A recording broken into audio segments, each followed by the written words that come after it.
and welcome to Harmonia's Lament episode 3. In our first episode, we built the city of Harmonia using the system, I'm sorry, did you say street magic? Last episode, we explored that city using kids on bikes, and that didn't end so well. So today we are going to try and survive the city in 10 candles. So we'll see how that goes. And finally, next week, we will be rebuilding the city using a quiet year. So look forward to that. Before we get started, I'd love it if players told everyone who you are and who you are playing. So we will start with Morgan.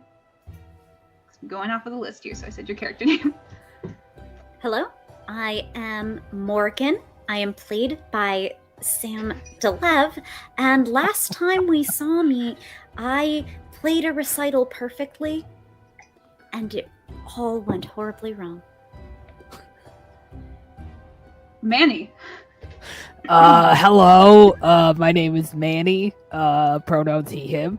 I'm played by, some fool named Kate Osborne, goes by Katiosaurus. When we last saw me, I had just given, Taksim my, guidebook for the city to try and rescue us, and I, learned a valuable lesson about, usefulness of pep talks. Okay, goodbye.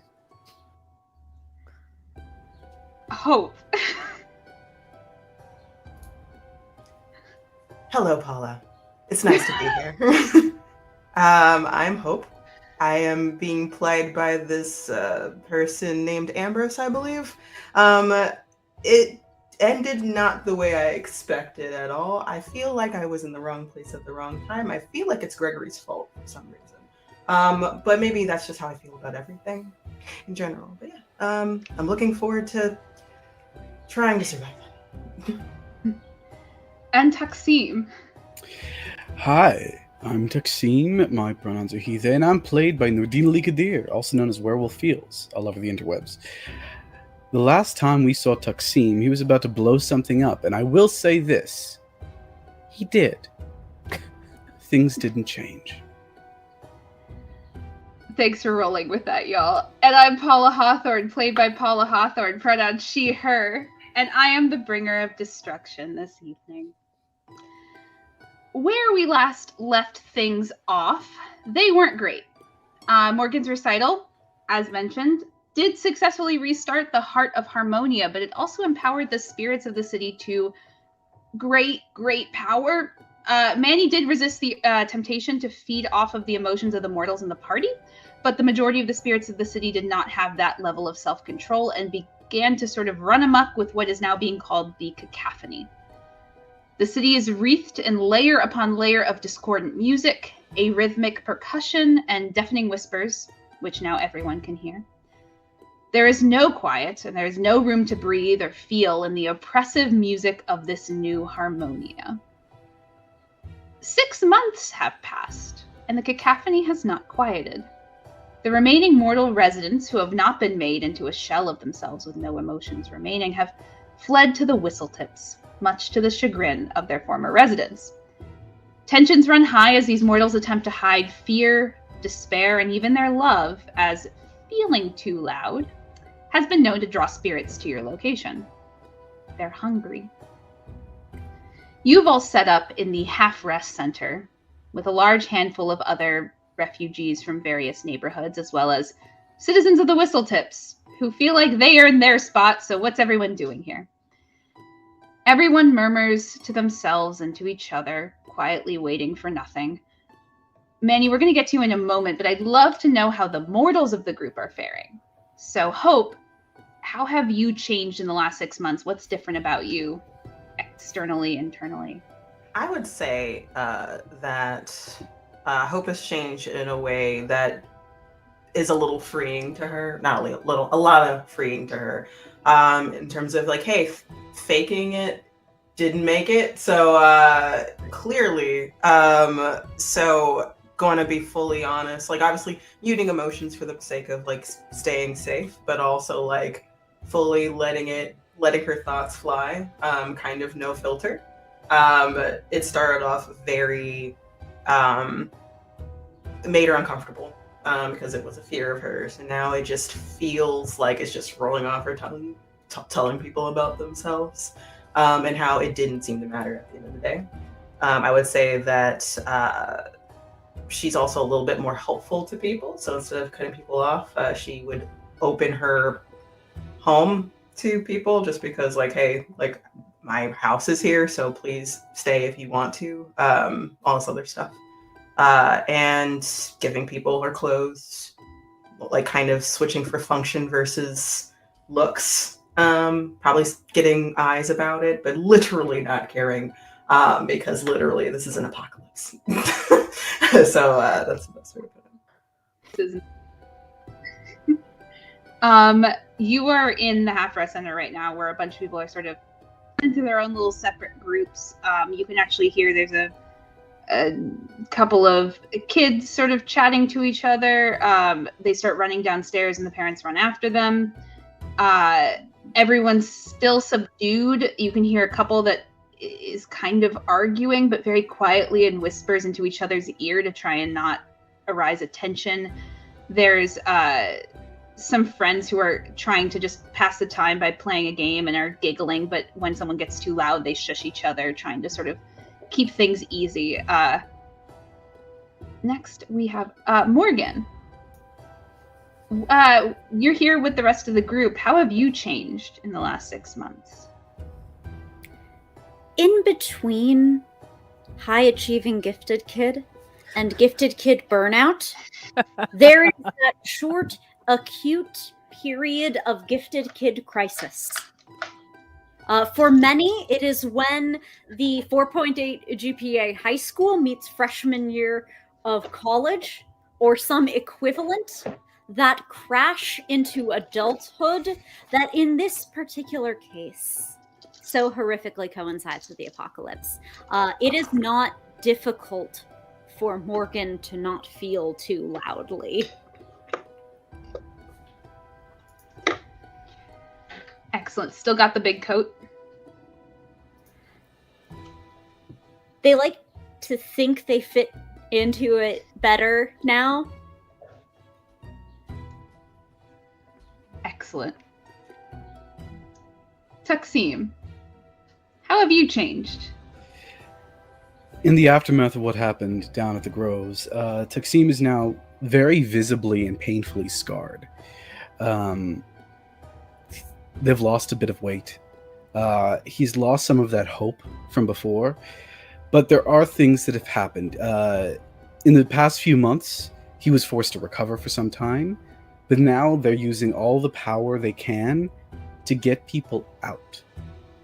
Unfortunately, adults have been impossible to help for some reason, but children, there's a small network leaving Harmonia that Taksim's been doing their very best to make sure we'll always have an exit for those too young to survive this place.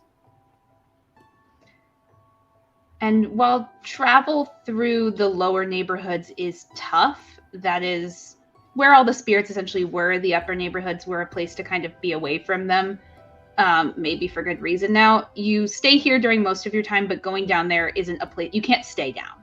So you've set up camp here, and you go down occasionally to help those who need to get out. Now that we've sort of established what's going on with our mortals, and you can see everything else that's going on, though, the couple's getting a little bit louder. People are starting to notice and get a bit wary of that. Manny, I have a different question for you, though you can tell me how you've changed. I assume your appearance can't do too much changing. I'm curious how a spirit has managed to stay covertly in the whistle tips when spirits are kind of the enemy right now. I have an offer, but I will let you make the decision as to whether or not this is what has been going on. Because I think most of the spirits, like the longer term spirits of Harmonia, have been around for a while, and so there's sort of like this human community, this sort of like mortal community, if you will, but there's also spirits, and the spirits know each other, and they talk to each other, and they run into each other at places like the gardens and that kind of thing. And so I think that Manny has spent the better part of the past 4 months, maybe, or 6 months, sorry, maybe not even with the knowledge of the mortals, but Manny has been like sort of fighting a fight on his own, because he's the one who can go to the spirits and say, no, I need you to leave this part alone. You know, like a lot of bargaining, a lot of like, you know, like, I know things about you, like that kind of thing. Trying to keep this like small section safe. Like, there's so much more city, you don't need to come here type of thing. And I think that has been taking up a lot of his time. So yeah, you have been keeping this area of the whistle tip safe. You're actually, very specifically, you're in the area with the most room, the Half Rest Center. It's near the top of the Pinnacle, which is the tallest building in the city.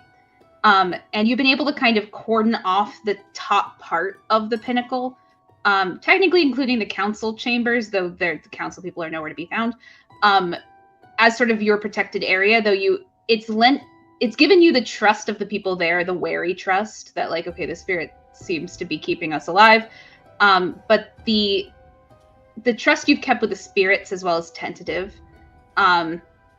Essentially, don't be too appetizing and we won't come eat you has been the deal you've been able to strike. So that's why everyone's trying to hide their emotions. You got that intel that if there's too many good emotions to eat, they're going to come up. So it's a lot of negotiating, and it's also a lot of keeping these mortals in check. But you can also hear that couple starting to get a little bit louder with the arguing. It's you're starting to actually be able to hear the words they're saying, which is rare with communication here since everything's kind of so loud. Hope, were you going to say something? If I'm in this square, because I feel like everyone is, I'm going to immediately go towards them. And I'm going to do that thing that I do with my cats and like snap at them, like, hey, get their attention. You better stop that right now. You see two women, one of which is dressed in like Whistle Tips business casual, and the other one is dressed in a tank top and cargo shorts. And you know they're clearly a couple because they were acting very coupley like a day ago. Now they're in this very, very intense argument, and you're snapping. They don't even turn towards you. They are very focused on each other. Instead of leaning in to whisper in ears, they're actually just talking directly at each other, and they're starting to get riled up. And people are also trying to get their attention, sort of shushing in a movie theater style, and some people are trying to move away, just seeing them as a lost cause and don't want to get caught in the crossfire. You see people quietly making their way downstairs or upstairs. Hello, do you remember where we are? Could you shut up, please? Yeah, 1 second. If she would just shut up, which is the loudest thing you've now heard, and the other one just starts to stand up. Everyone's been sort of sitting on this carpeted floor, and the other girl stands up too, and they start escalating. Yeah. As I enter in, leaning on a cane. Is anger really useful right now? If she would just admit what? There's nothing to admit. I didn't do anything. You quiet, were talking to the quiet. other girl, and they're now whispering. What is the accusation? First. It's no big deal. I wasn't talking. She was talking to another girl, and she knows I hate this. I thought it was a Whistle Tips girl too, for fuck's sake. Morgan, who immediately leaves the camera. Never mind, we'll keep this going. I scared them off. Hey, question. Did you want to die? Hope. What? She's want to die? Fucking about to. For fuck's sake, this was the I'm last not time I said. Oh, honey. I'm not talking about wringing each other's throats. I'm talking about getting your emotions ripped out of you. Did you want that to happen? Did you want to die like that? Emotion death. Spiritual death? Preferable. Morgan, you're hearing a rumble in the floor. You always hear things before the rest of the the rest of anyone do, simply because you're more attuned to it. The cacophony's loud, but you can always hear those differences, the changes in rhythm. And the rhythm is becoming more prominent. And you can hear a slight discordant hum, like two violins that are not on good notes with each other, starting to rise like a teapot coming to boil. And you can tell that these feelings have been noticed.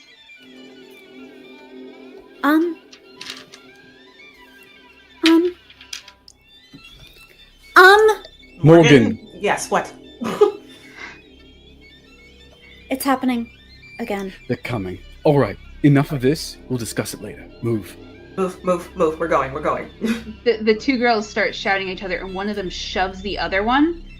But while it was meant to be sort of a shove, to be like just snap out of it, like one of them is actually the one who was talking to the girl is realizing this is a problem and tried to shove, but the angle was bad, so the other girl sort of banged into the wall behind her, which made it look far more violent, and the eyes widen all around, including the girl who was just hit into the wall, and people are starting to follow suit and get up like this is a fire drill.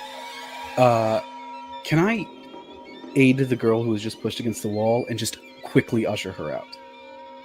You can start to make your way, but right as you're making your way towards her and that like impact happens, basically the next beat after the impact, because there has been a steady rhythm happening since this whole thing went down, all the windows shatter in this half-rest center. I'm going to grab Taksim's other hand, like arm, and tug him. I'm like, no. It's too late. Come.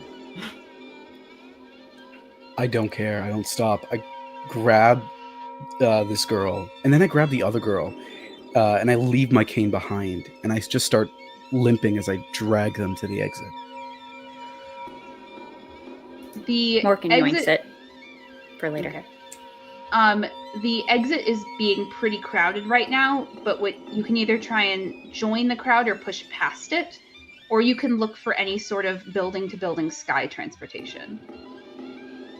I would do that personally. I feel like I would know if there's like an alternative route there. So, I actually hope you would likely know already what's up here. Okay. So, traveling from the top of the pinnacle is kind of not exactly a thing super often because there's nowhere to go horizontally. And also like it's supposed to represent a thing you can only get to through certain means. There was in the half-rest center, after people were bothering the council about it, there was one piece of transportation installed that will essentially lead you to the roof of the second tallest building, getting you completely off of this building, as also, Morgan, you begin to hear the foundation shaking. And Manny, because you're more attuned to the whispers, you can hear talk, like overlaid talk of the deal being off, or, you know, they couldn't keep the humans in check, things like that, as they're making their way upwards. You do know, Hope, that there is a zip line that can take you across to the top of the second tallest roof. It was installed kind of as a, oh, you want transportation, here, have a zip line, and very Gotcha. I relay that information since Taksim's not going to listen to me. So I just direct them that way. I'm like, we're not going to make it through that crowd, so we're going this way. Okay?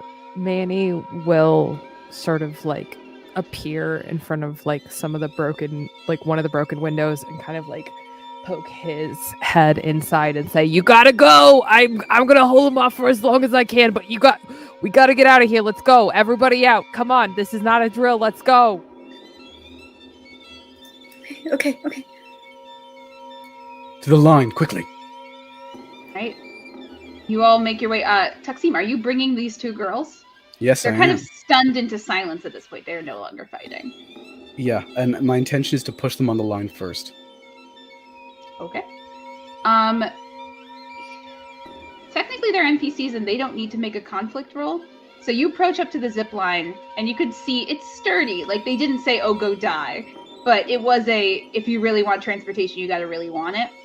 And it is one way downwards as well.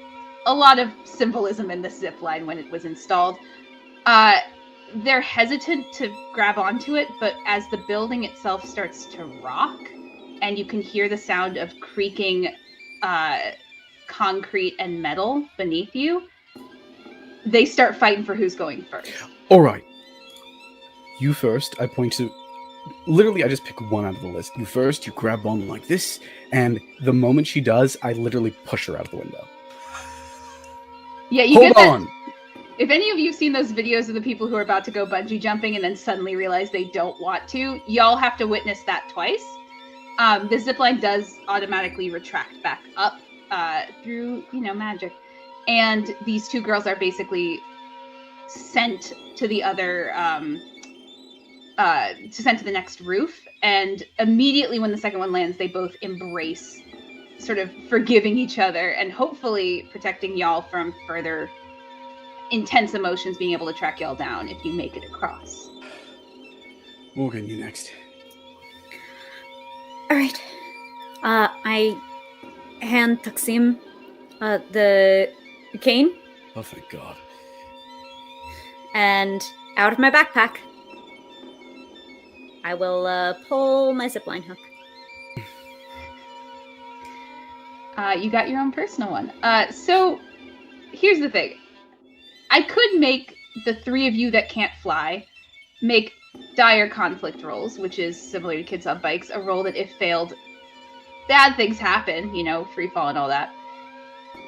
Or what I can allow is if one of you makes just one, I'll let the rest of them across, but it's not going to be great if you fail. Okay. So, do we want to do individual or want to do group? We all have the same dice pool, and 3 would simply give us 3 opportunities to fail. This is true. Yeah. You also have like a zipline hook. I mean, could I negotiate with our destructive efforts that maybe one of us doesn't have to make a roll because we've got a little bit of an advantage built in? Or hello, I'm Katosaurus here to ruin your game. Could Manny kind of appear out of nowhere and jump tackle Taksim or Morgan around the waist and use his ghostly what's the word I want? Momentum? not weight, yes, momentum, his ghostly momentum to propel them down the zip line more quickly. I don't know if that would be an advantage. But what that would do is transfer the roll to you, and your failure would mean their drop. And if you'd rather be the one to roll, again, it's not like anyone has a hope die, but... No, I'm not gonna be the one who makes y'all die. I did actually think about this, Kate, of can you use your ghost powers and be corporeal and float at the same time? And the momentum was what made me even allow it as a possibility, but you can't hold someone and fly because that's just going to break my game. No, that's totally fine. That's totally fine. Cool. I respect Cool. I respect that. Okay, but how do I eat a cake I don't have? Exactly. I was on my commute home and I'm like, what if Kate wants to grab them and fly? So I did think that. Nah.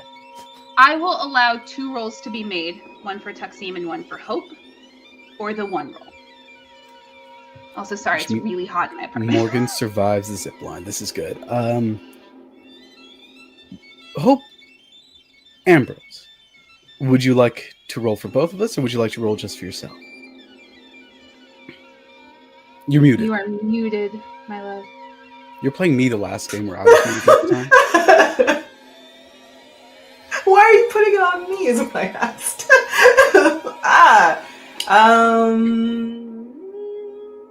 So if I fail, so that meaning I didn't get any 6s, then... If you get no 6s, you could burn a trait to re-roll your 1s, but if you get no 6s and no 1s, you can't do anything about that. Okay. That's the only way to get a full failure that can't be undone.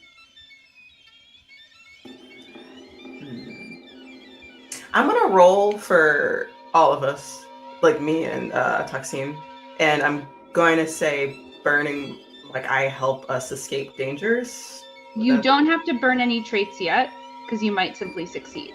Okay. It'll just be dependent on your roll. And if I will say, just because so you understand what you're agreeing to, if you fail this dire conflict roll, it's not going to go well for you. I might not kill you off this early. I just don't like how happy you look right now. I'm delighted. But it won't go great. This is things where like injuries come into play or big mechanical problems. So you do have 10 dice to roll. Mhm. I have 0 because I Okay. am rolling for narrative control. So you'll get the narrative control if you succeed. Why don't you make your roll? Okay, let's go. Boop, boop, boop. I got 2 6s and no ones. Well, that's simply excellent. Hey. Nothing gets taken out of the pool. And so, Morgan, you make your way across with ease. You brought your own zipline hook, so presumably you have a good amount of experience moving on zip lines. This one's pretty high up in the air, but it's nothing you haven't done before. You land on the roof with the dysfunctional lesbians, and it's just the 3 of you for an awkward amount of time. Who's going second? Taksim's gone. Fine. Because Yeah, you like I'm sorry, Hope is gonna Mhm. if they're standing right there, like we look at each other and just like I listen to you, you go first. Yeah, I go down safe and sound. Yep, you make your way. It's definitely terrifying, but you make your way. And then Hope, with ease. You've never done this particular zipline. You've had friends who have dared you, but you've always gotten out of it. But it's exactly as scary as you thought, but you do make your way across. Manny, I assume, vibes his way across. Sorry. Cool. Vibes. Nothing You know- but vibes, he says as he floats in the air. Just easy pace. You know, it's great having a 10 Candles character who can fly and move through walls and things. It's amazing. That's great. He does weird ghost arms. And you all make your way to the roof of the second tallest tower in Harmonia as you hear more crunching of metal and stone as dust begins to come up from the bottom of the pinnacle. And you are certainly worried about the structural integrity of this building now as more windows start to burst. Oh, there should be an emergency exit somewhere around here. Hold on.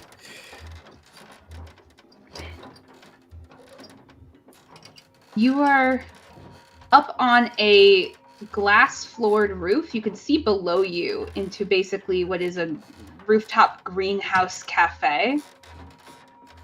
And there is a way in. Essentially, people love being on roofs. This is actually like there's like fencing around. There's a set of spiral stairs through an open panel in the ceiling where you can just spiral your way down. All right, one after the other. Manny, what happened? Yeah. Listen, I have done what I could to keep the spirits out of Whistletips for as long as I could, but you know, once the emotions get too strong, the spirits get hungry, and you know, there's only so much I can do. I'm just one ghost, and so I think it just got a little too heated, and the spirits were just a little too hungry, and so I think we just need to lay low for a while and stay calm. God forbid we have feelings. Again. Listen, I just love that they forgot where they were. Like this is not the end of the world. These two girls are here with you on the spiral stairs. I'm as they staring are- at them and saying this out loud. Like this is what I'm doing. I'm like, oh, did we forgot where we were? Just like they have nothing to say for themselves, but they're trying not to. Their first instinct is to blame the other one, and they're not going to get into another fight, so they just trail off. But you all make it to the bottom, and you are in a deserted, like, springtime version of a rainforest cafe.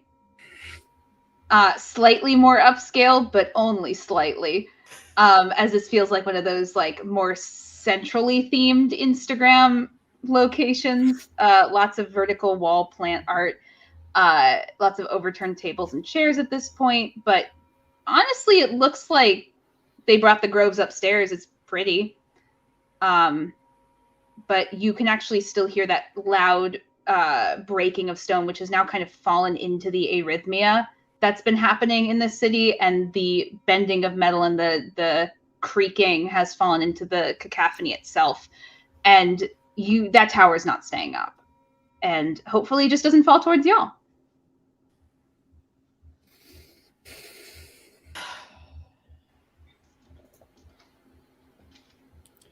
Great. What do we want to do? We've been stuck in a holding pattern for months now. I've gotten people out, but not enough. We can't just sit here and take it. What else are we supposed to do? We can try leaving, but We've tried leaving before. Let's leave. Let's go downstairs. Let's get out. I don't know. We like Tuxie. No adult has made it out, right? I know. They have not. No. So it's just either we make a dash or we just stay in this holding pattern. So it's up to us, I guess, to figure out what we want to do. We have to be able to do something. I mean, we opened this box of horrors. No offense, Minnie. It's all right. You're great. Thanks. You're great. Also, Morgan, I know this is a weird time, but you know this isn't your fault, right? Like, you know that, because it's not. It just wasn't, and I don't want you to have that on you. It wasn't your fault, all right? We did what we thought was best, and what happened, and you can't go back and change it. Morgan, can you please make a conflict roll? Because you are feeling feelings, and you're going to need to keep those down. Oh. I will say the two women are staring at the situation quietly and confused, because y'all are talking like you were responsible for this.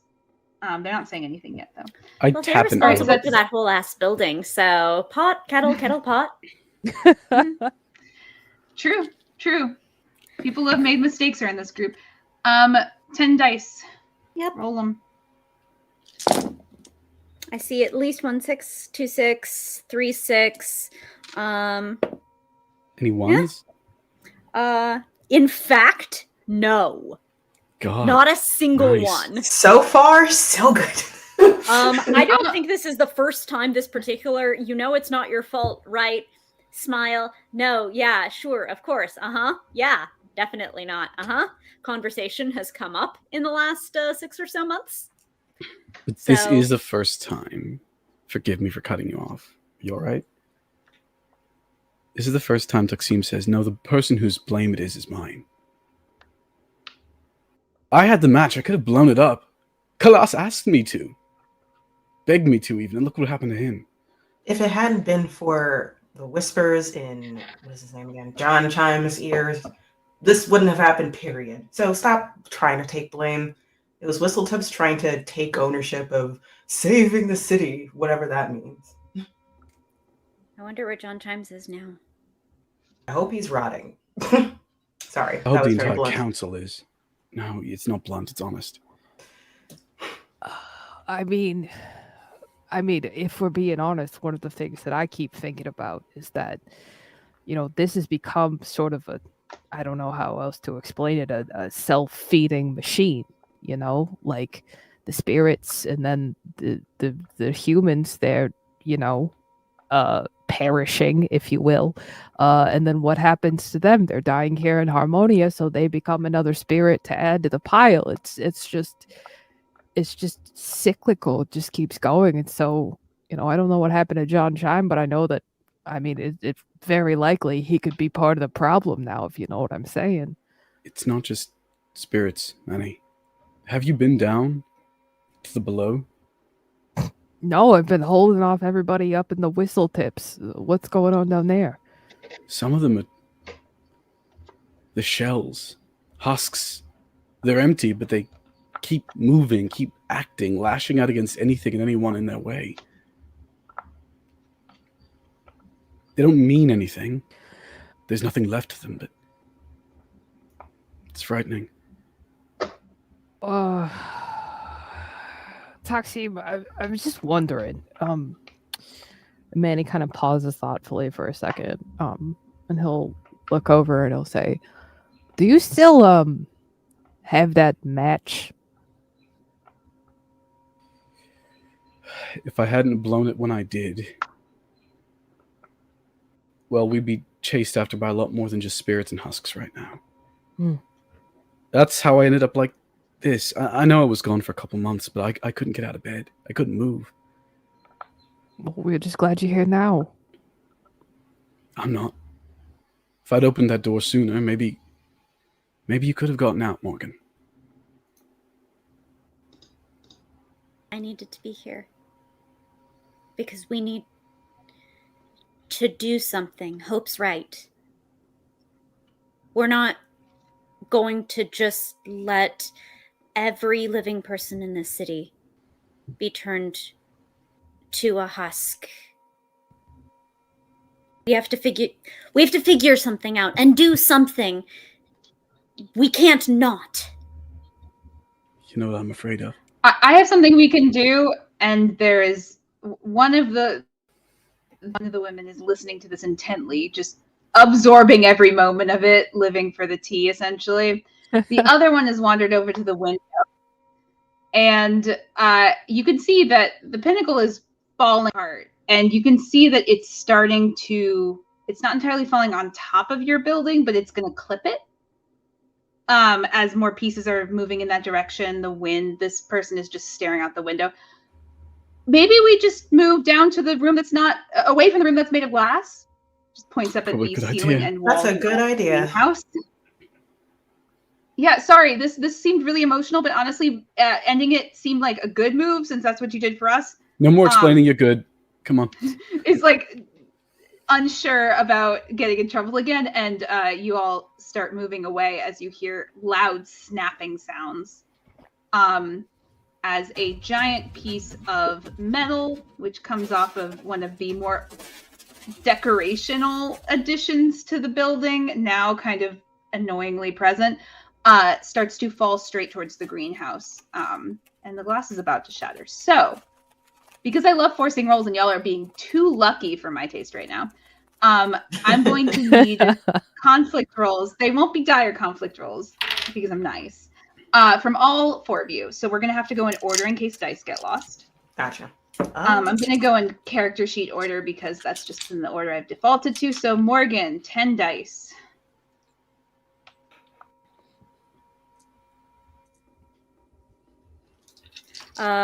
One, another 3 6s. Great. Would you like to re-roll that one? No, Taco's good out here. Great. I will try and reflect this in the keeper, but if I miss it, let me know. But we have 9 dice now. We're going to go to Manny, 9 dice. Okay. I'm just double counting now because I have anxiety. 8, 9. Okay.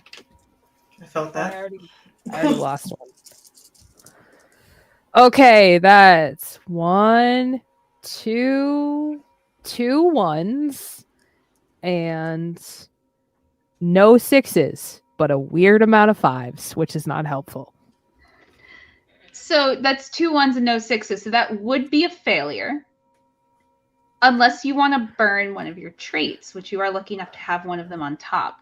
Burning that you would lose that trait, essentially, but you could re-roll those 2 1s and I hope you get a 6, or you just allow it to be a fail. And then no one else has to roll. You know, I'll take the failure. Sure. Up to you. We've been too lucky. You know, is that cool with everybody? Sure. All right, let's do it. I fail. Oh no. It's interesting that it's you who fails, so we'll see how this goes.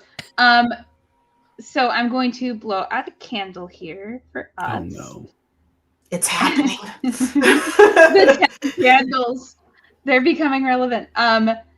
So first off, I'm going to narrate how that failure goes because it's me who has that narrative control. So the 3 mortals and the 2 NPC mortals start sprinting for the glass, and Manny, you start moving toward, or sorry, for the door, and Manny, you're starting to run for the door too, but then you think, I go through floors.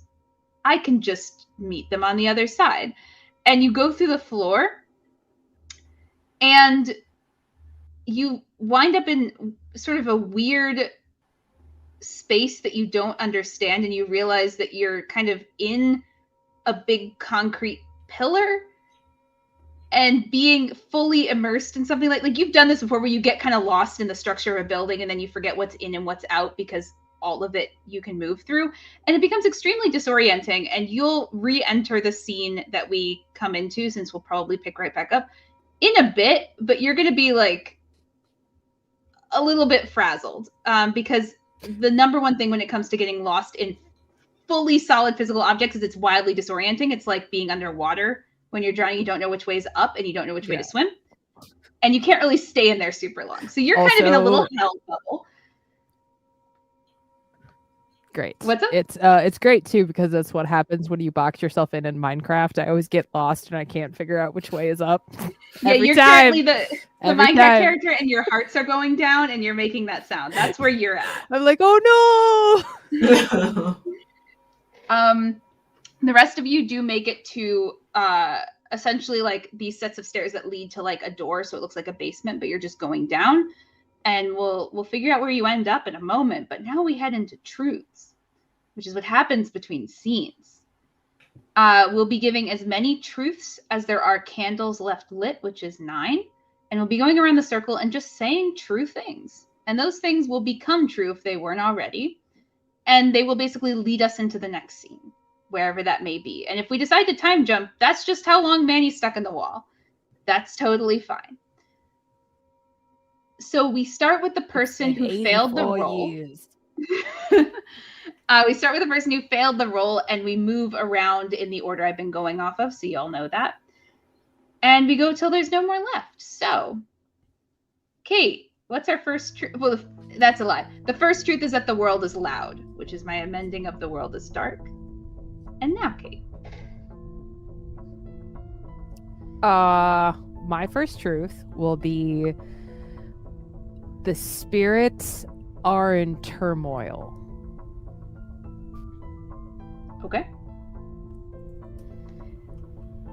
Hope. Ambrose. The husks make their way up where the emotions are. All right. Nardine.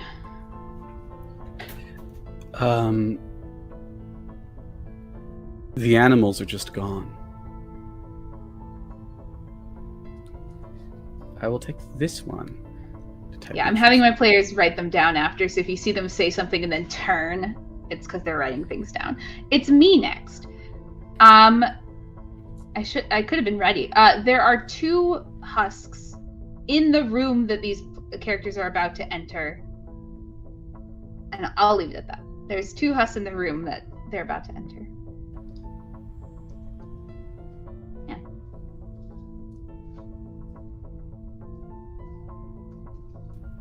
Morgan, I believe it's your turn now.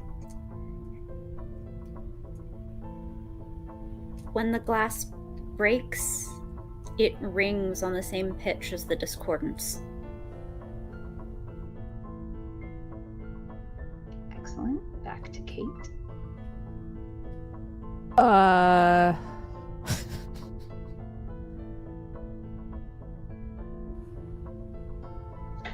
Outside the city, there is light. A little bit of hope. I love it.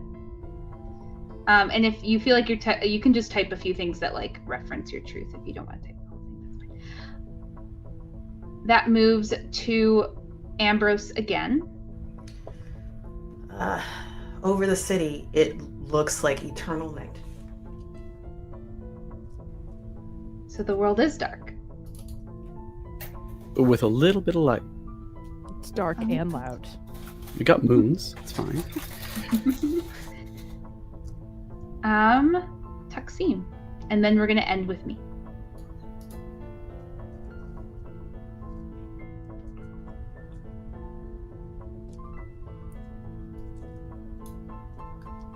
The spirits may leave the city.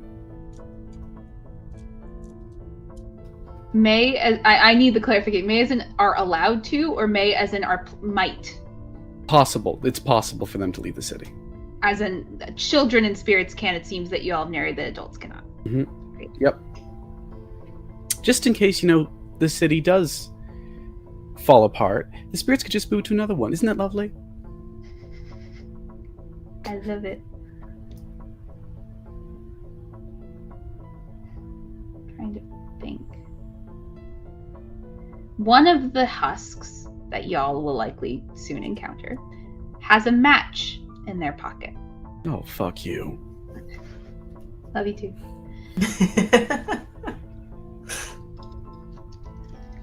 And the final truth is that you all are alive. Normally you'd say it together, but I'm not going to make you do that on a video call. Also, it's not applicable to all four of you. I feel alive. I don't know. What if we amend that last statement to, and we survive? Sure. And yet that's we survive. good. Yeah. Sorry, the writer in me just started talking. Let's just rewrite Never thing handles apologize for to that. be better for us right now. And yet we survive. Yeah, if it wasn't clear too, yes, we are playing with a dead spirit in the party. Yes, they are mortal for the purposes of this game. And they're stuck in a pillar right now. And they're not having a good time. And they're not having a good Not having a good time. So that was all 9 truths. We made it. And now I will set the scene for you, since we are picking up basically right where we left off, though you have come through into this room. So while the greenhouse cafe was basically the entirety of this top floor, as you're going to go down, there are going to be smaller rooms, more horizontal movement, though I assume going down might be the priority with a building in collapsing process. But you make your way down into a small vestibule, which, being too small on its own, you all have to sort of force your way out into the next room, which appears to be a very greenery-themed bathhouse. It looks sort of structured like a smaller version of the Roman baths, but there's just hanging plants along the wall. It's wildly humid in here. The water's still hot. No one is in here that you can see. But there are different little shrubs and plants everywhere. And there's a smell that you can't fully identify. I hope you know it's like healing essential oils kind of thing. Like it's additional pieces to make this super healing and super meditative. It's feeling a little unnecessarily calming for where you're at. You also notice that Manny didn't make it down, though it'd be weird if Manny didn't make it in a bunch of corporeal shards. Of any of you, it should have been Manny that made it through. Where's Manny? I don't know. Maybe they went back. He wouldn't You went leave back. us. I don't think he would do that. Manny! Manny!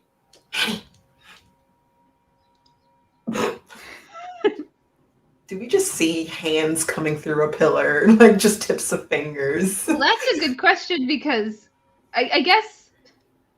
Oh no, we're going right into it. Kate, make a conflict roll. Okay. Yeah, the dope. Is that all 10?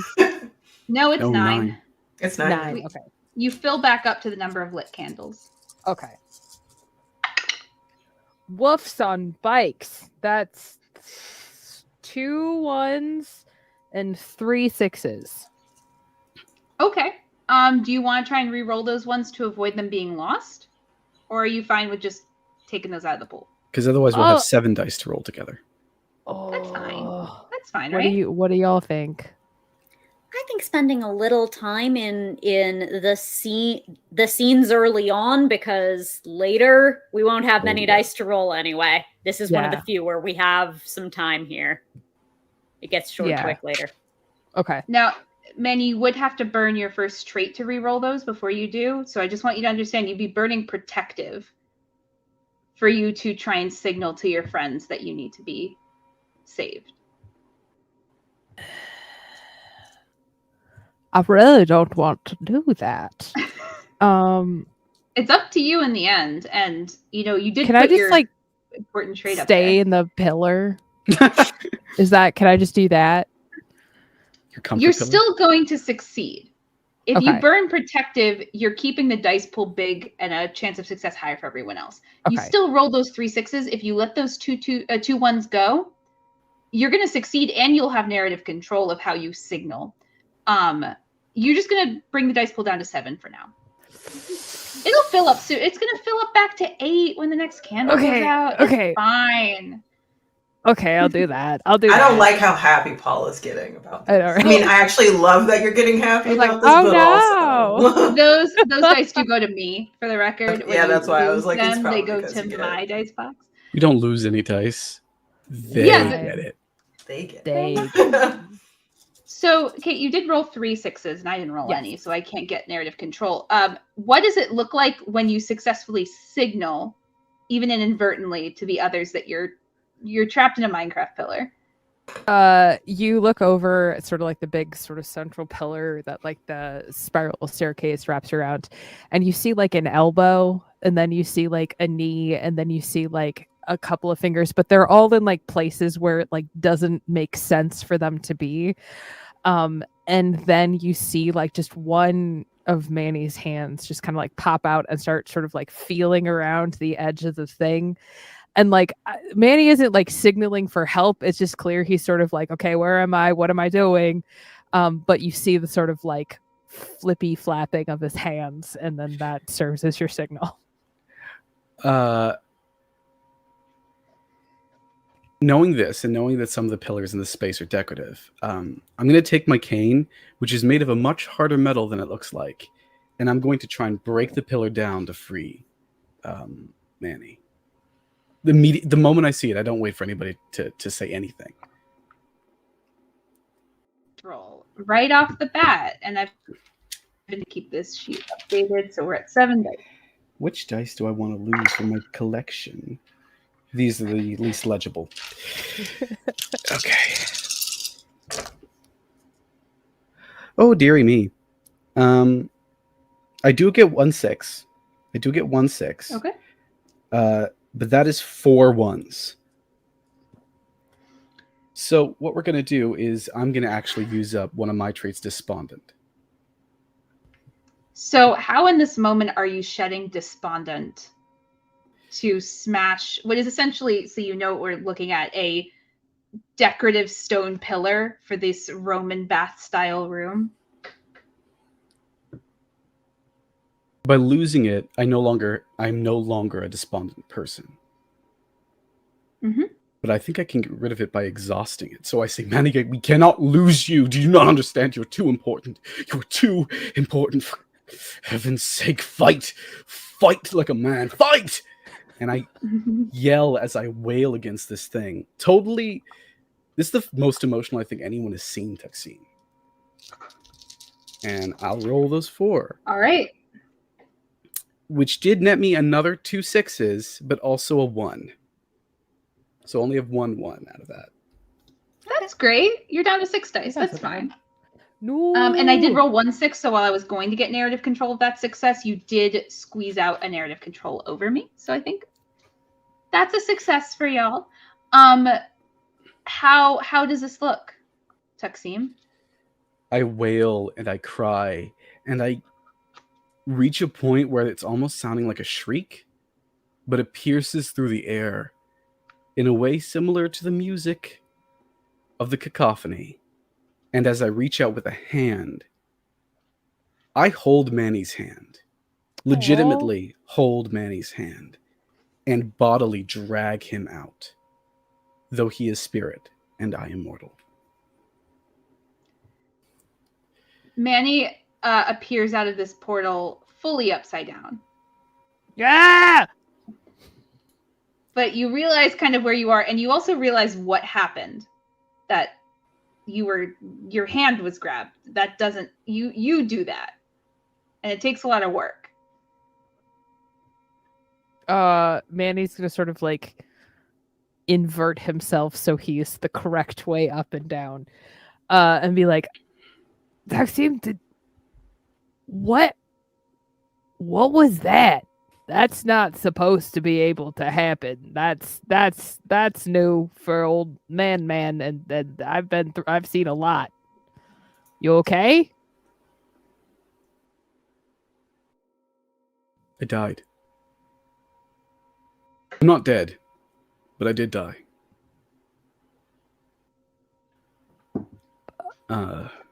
Since I did, when I came back,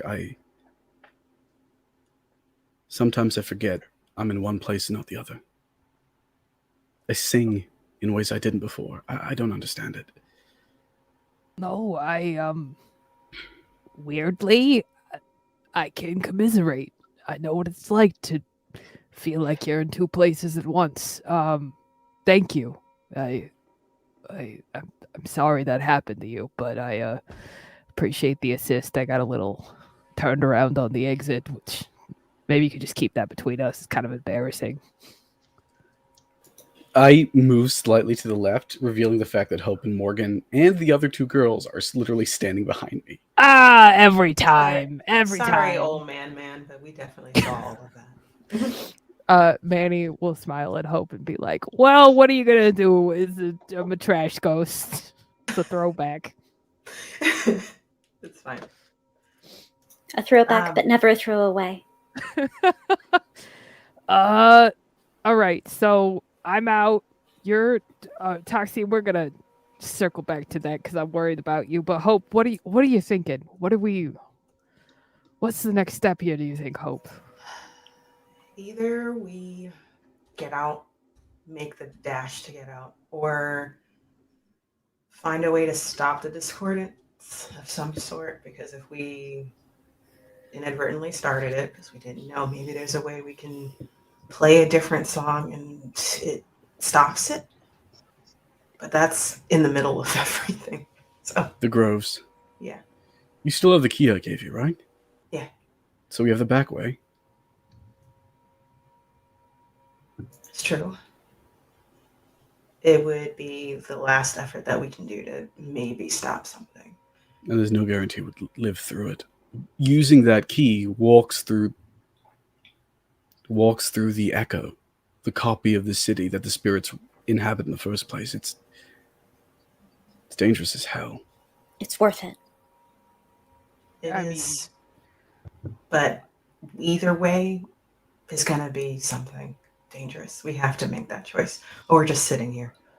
And honestly, two out of the four of us. I mean, no, and he'll look over at the two girls and be like, "No offense. I mean, we might be uniquely suited." When you look over the two girls, there's no one there. And it seems that when you all ran to the bathhouse and stopped to try and get Manny, they kept going. Since they wanted to get the fuck out, and they are long gone. Well, that's good. Yeah, well, that's good for them, I guess. Oh, yeah, all right. I hope, hope they'll be okay. But no, Manny will think for a second and be like, well, if I and Tuxie, I mean, we might be uniquely suited to at least try. I mean, I think Tuxie and I at least could, go unnoticed. And so maybe if each of you stuck close to one of us, we'd at least have a shot. You know what I'm saying? If we keep it under control, our emotions while we're with you, maybe. For certain.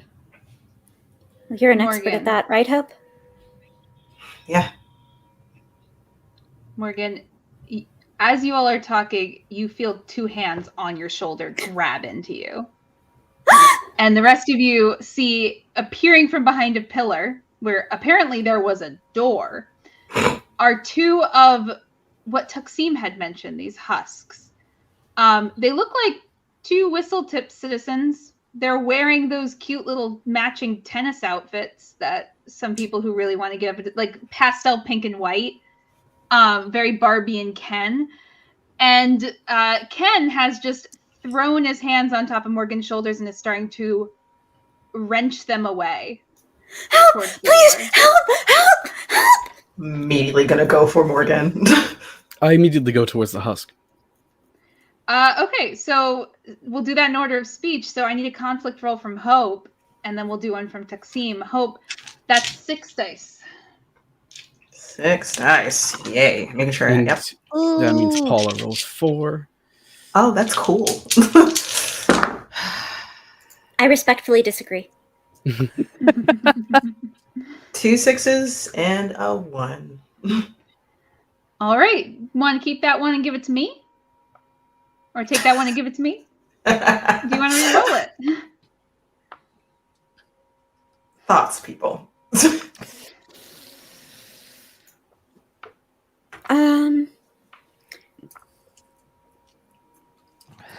That rolls roughly within the probability distribution anyway. Yeah.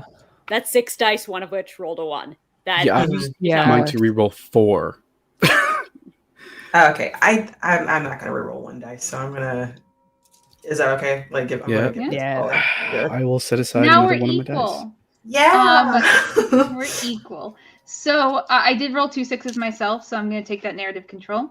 But you did succeed. So you grab onto Morgan and wrench them free of Tennis Ken. And you do manage to get them out of the way and behind the rest of the group. But it looks like what you have done is pulled Morgan away and left both Barbie and Ken up against Taksim. Taksim, 5 dice, make your conflict roll. Ooh. I don't have a trade up next, which means I can only use a moment if it should happen. Yes, How does your that moment work? is on top, which is, I'll read aloud. Our emotions are not siphoned. I will find hope when our emotions are not siphoned, which is bold.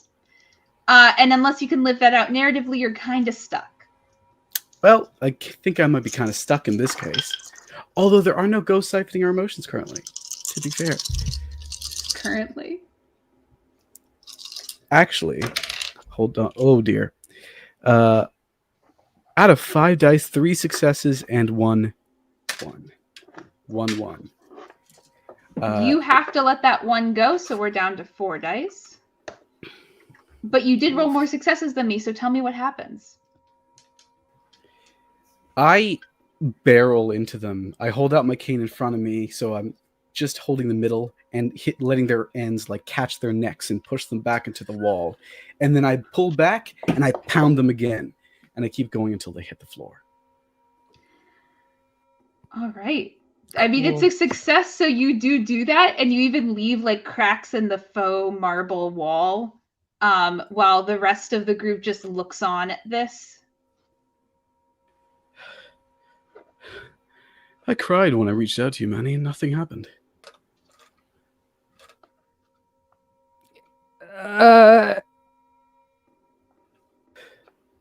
Manny looks like uncomfortable, and he'll say, well, sometimes things don't go our way. No. Nothing happened. There are husks, no spirits. Nothing happened. Oh. What did you think he meant? And then I'm just making sure Morgan's okay while just looking off to you like, what? Like, what do you think that taxi meant? You know, honestly, I just wasn't sure, but I was too embarrassed to ask. But well, I mean, I suppose that's useful information. What do you think, Taksim? I have no idea. I start rifling through the pockets of Ken and Barbie, of Margot Robbie and Ryan Gosling. Listen, I'm so hyped. It got into the story. You find some general accessories on both of them, sunglasses. You find like, I'm trying to think about accessories. You find like a bracelet that she had pocketed, some jewelry and rings that were probably taken off in some kind of hurry or rush.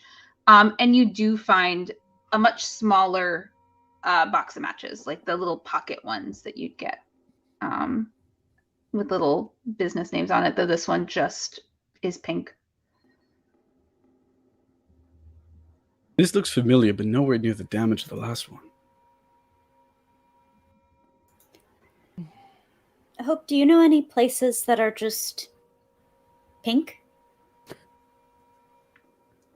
It seems like a Whistletip thing. I don't know. I mean, there's a couple of themed places that are all pink. I think one that's like a tiki bar themed or something like that.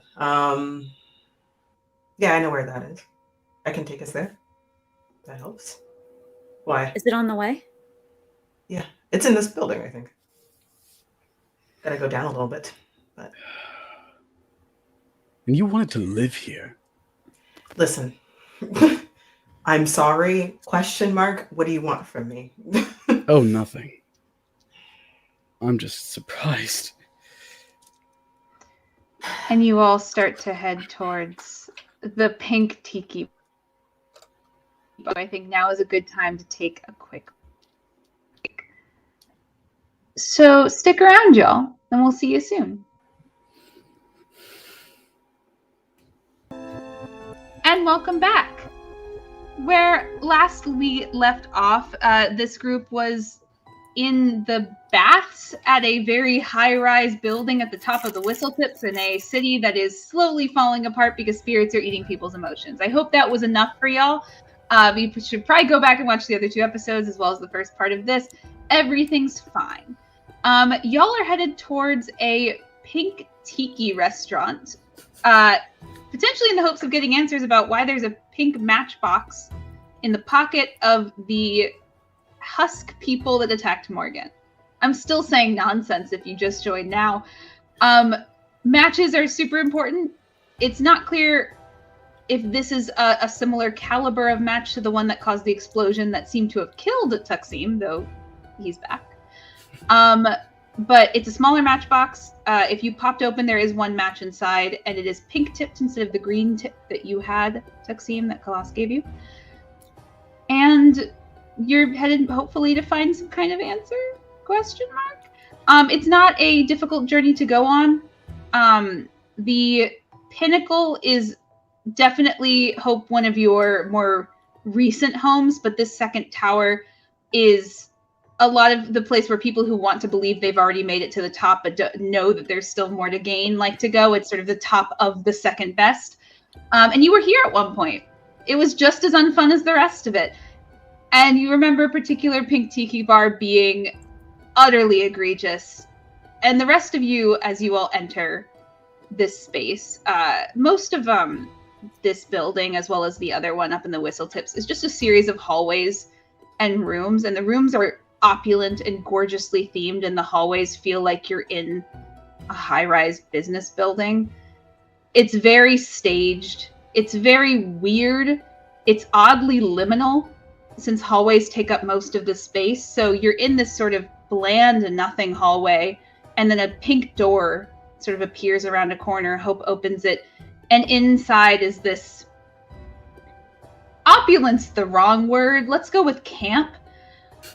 The walls are painted a matte Barbie pink. You can tell where these 2 husks came from, with a lot of pastel pink accents. This is literally if someone took a tiki bar and spray painted it. There's very little else to this room except for a little bit of glitter and a little bit of rhinestones. It is a sort of bar area, but it looks more like a small lounge where people can drink alcohol and exist in a room that's entirely pink, likely with the intention of matching it.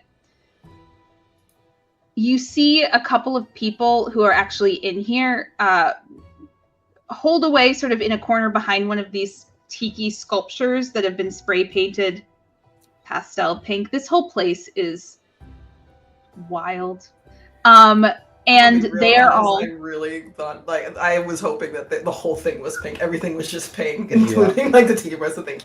Yeah, it looked like there was a well-designed tiki bar that they just went, Like, even the grass, the fake grass on the floor that are, like, coming up, pink. And you see 2 people, 2 women who are wearing matching pink outfits, so theoretically we're meant to be here. And then a man in a sort of pastel lavender suit. Unclear if he was meaning to go here, are kind of huddled behind a tiki, just startled by your entrance, specifically by Manny's entrance, and are kind of backing themselves into the corner. Hey, no, it's fine. We're fine. We're fine. We're relaxed. You can just move on. He's not going to hurt you. Do you recognize these? I hold up the matchbook. Yeah. Why? What's going on? Where'd you find those? Husks. One of them had it. What did the husks look like? Blonde. Barbie and Ken. Sorry. And the other one just quietly goes, "Oh shit." Yeah. Okay, well, no, so they didn't make it. Cool. You seem happy about that. I see nothing. You seem nothing about it. Yeah, no, they just wanted to test to see if it was good to leave and that they would come back for us. So cool. That's fine. That's all fine. The matchbook. What does it do? It was sort of the last line of defense. It's not much of anything. It just makes a little distraction thing, I think. Distraction thing? Oh, there's only one way to... I open up the match book. There's a couple matches in there, right? Just one. I close the matchbook.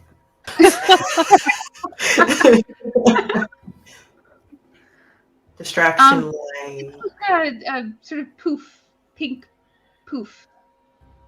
Like the man who's in lavender is like, it's a smoke cloud thing. I haven't seen him a lot, but it was all we kind of could find.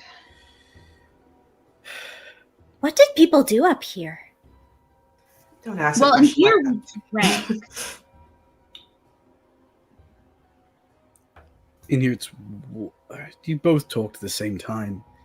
Oh, and here we drank. That did not help.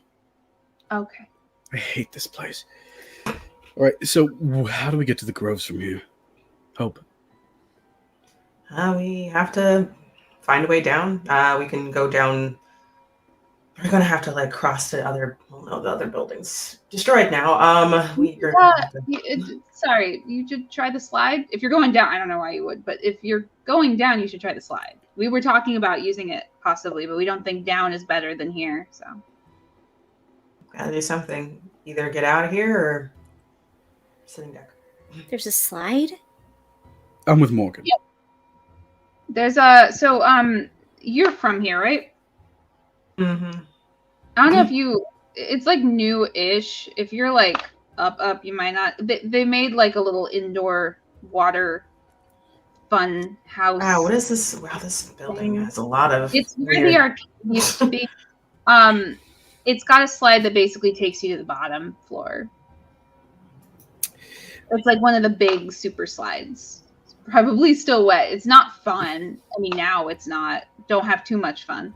Manny, could you float around, see what's at the bottom of the slide, or at least see if there's anyone waiting at the slide? Anything? Yeah, that's fine. Okay, bye. And then Manny does like he's gonna go swimming, and he just dives into the floor. Make a conflict roll, Kate. Okay, that's 4, right? Yep, four whole dice. Okay, that's 2 6s and a 1. Okay. What do you want to do about that one? I will burn my tray. I just want to keep the dice pool because that's fair. so small. That's so small. Yeah, I guess I'll do that. Okay, I'm gonna get rid of protective. Oh, I hate it so much. You are going out on your own and leaving your charge behind, so that does fit. Yeah, so Manny will go down and assess the situation. Reroll that 1 for me. Okay. 5. Okay. You keep it. I did roll 2 6s, so I get narrative control in this moment. Okay. You dive down. It's graceful and actually has the added benefit of you know what direction you're going in. So while you're stuck in hard surfaces, you know what down is. And you actually, it takes a second, but you come into this like vertical indoor water park essentially, with like different balconies and different slides that go in and out of these balconies. It kind of feels like the back rooms. It's not great, but one time it was probably well lit. You do see that at the top balcony, which is just one floor below where your friends are, there's a yellow slide that goes like out the building back in kind of thing. Like there's a lot of turning and twisting. It twists all around them, but you can sort of follow it down in this graceful dive that you're keeping your form, which, you know, commitment to the bit is appreciated. You keep going down and you see that it ends up on the lobby floor of this building. It's a long slide. And the primary focus would be keeping your cool while on it. You don't know it's in those tubes, so you don't really know what's going on in it. But they're right. There is a water slide that will get you to the bottom floor. I will go back up and convey that information. So we go down. All right. I mean, good luck, y'all. You want to stay here? Oh. I mean, I don't think down's the move, to be honest. Right? Like, they're all down there. They're up here now, too. Fuck me. Okay, sure. You got room for more? I mean, it's a gigantic slide. It's true. It's true. Don't have too much fun. I mean, right? Why don't actually? You know what? Why don't you go first, and we'll cover you behind you. Sure. Yeah. Sure. And you all head downstairs through another series of annoyingly corporate-looking hallways. Though with these 3 in tow, they seem to know the way, and they seem to be excited with the idea of like, okay, maybe there's something going on down below. And you make it to this balcony, which is about as it's creepy looking. This whole water park, there's no one in there. The lighting has gone from like fun. There's no music in here that's pumping through, just the cacophony, which makes it worse. The slide itself, though, you can see now that you're at the entrance to it, is one person at a time. It's you lay on your butt and you go. There are a couple like little mats or floaties that you can use, but for the most part, you just go in and you trust. And all of you are standing at the top, and the 3 of them are eyeing it like, this doesn't seem like a good idea. Manny, why don't you go first? That way you can keep an eye out on whatever's down there. Yeah, sure, no problem. And Manny will, I guess, will like get into the slide, and then do like an unnecessary like, like on his way down. Cool. Just see if he give sees me anything. quick Yeah, conflict roll to just stay corporeal and actually stay in the slide. Okay. Oh, that's nothing but a 1. All right. Well, technically, if you want, you can burn that vice that you have on top, blunt, and re-roll the 1 in the hopes of getting a 6. Otherwise, that's a full failure. Honestly, I'll take Kate. failure. Okay. What do you think? I was just No, about to please. give- I'm really bad at this game. Please give me your thoughts. No one's bad at this game. It's a narrative game, but I feel like you might want to succeed here. Like that's my thought. And we I mean, probably if you cannot- don't stay corporeal, you don't take Yeah. fall damage. True. You like this is a comparatively safe failure. Yeah. It's fair. But there is I that think one. I'm just gonna stick with the failure. Yeah. No problem. All right. And lovely audience, I talked with the players at the break. I'm going to take out 2 candles just so we can get a nice, good story going. It makes up for the fact that Kate's failure was a little bit non-damning, so it feels better for me to have that equal out. But the candles do go back up to 7, I believe. So someone else get those dice images back. Nardine, please. I have to talk. So thank you very much. Manny, you start in the slide and you're having a good time, but you start to get really into getting into it.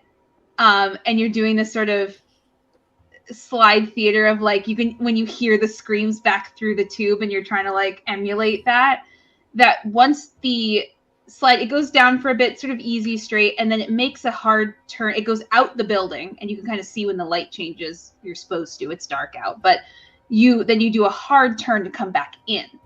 And it's meant to be a little fun thrill moment. And you didn't really account for that much pressure against it, and you go right on through. And so you're going at high velocity out a building towards a falling building, which at this point is pretty much crumbling. That's where we're going to leave you for truths right now. But you are flying because, yes, you're right. You don't take fall damage, but it's not like you can really change your momentum mid-fly at the moment. There's a Manny projectile happening. That's fair. And you do hear the sort of fake screens turn into like, what?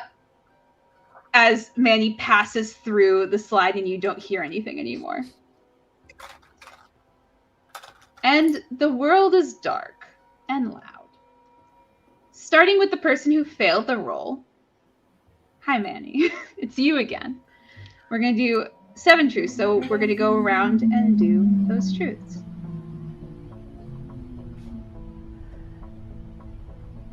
My first truth is there's power in the chimes. Okay. Ambrose. While down here, stick to the light. All right. Taksim, Nardine.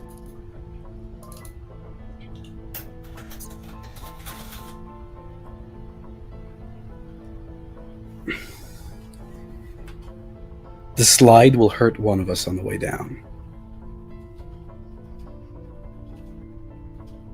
Mine is similar, which is that with Manny hurtling through space,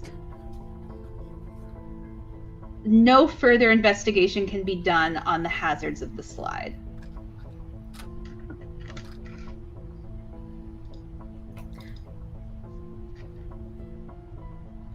Gregory's at the bottom. Ooh. That's a spicy truth. Yes. Manny, Hope, and then we're done. So, Kate. Not all spirits who wander are lost.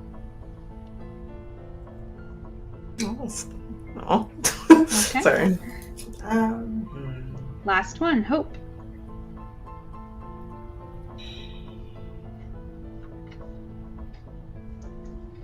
The pink poof simulates the pink poof. I was about to get angry. I have a name. I'm the one wearing pink, okay? Oh my god, everyone took offense. Kids, it was The pink chill. poof emulates emotion. Okay. And yet y'all survive. Manny, you can re-enter the scene when the group is at the bottom, because for some reason your failures require you just going somewhere else because I can't hurt you. That's fine. So I just have to put you in timeout. The rest of you. The trio at the top heard Manny's screams get cut off and just went, so if that was a ghost, and I'm not, nope. And the 3 of them just walk away. They're like, we're taking our chances at the top. This is not, nope. And they leave. You two down. Have first. fun. What is it, Tuxine? You two down first.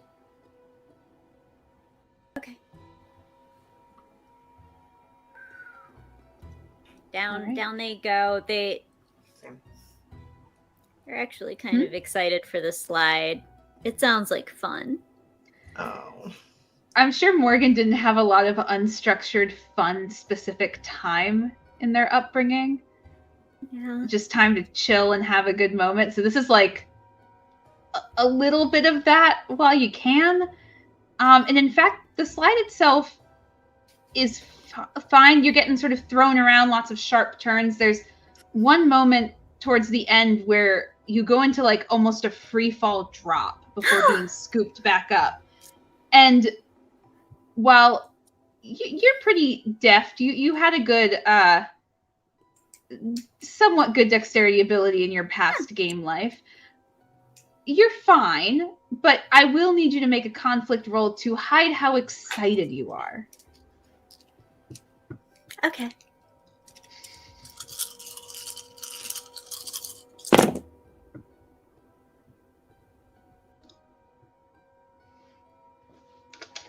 What'd you get? No. You failed? Yeah. No sixes, no ones? Exactly. Just no. Literally every die I am looking at is either a 4 or a 3.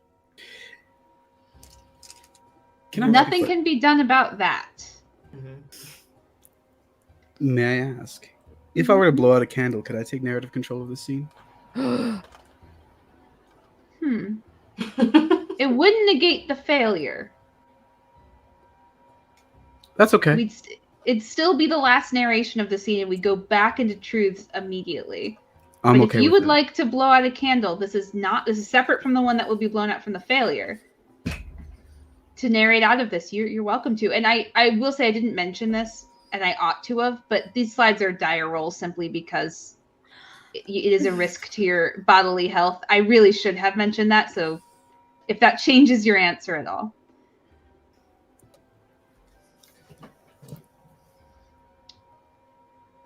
I hear, Taksim hears the excitement in Morgan's voice as soon as they descend down the slide.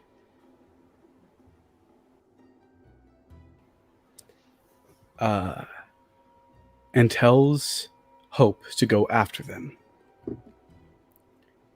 I'm not going to let you decide if Hope refuses or not, because if Hope does refuse, Hope gets pushed down.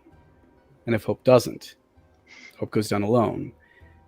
Taksim lights the pink match, sets in the middle of the floor, and just waits.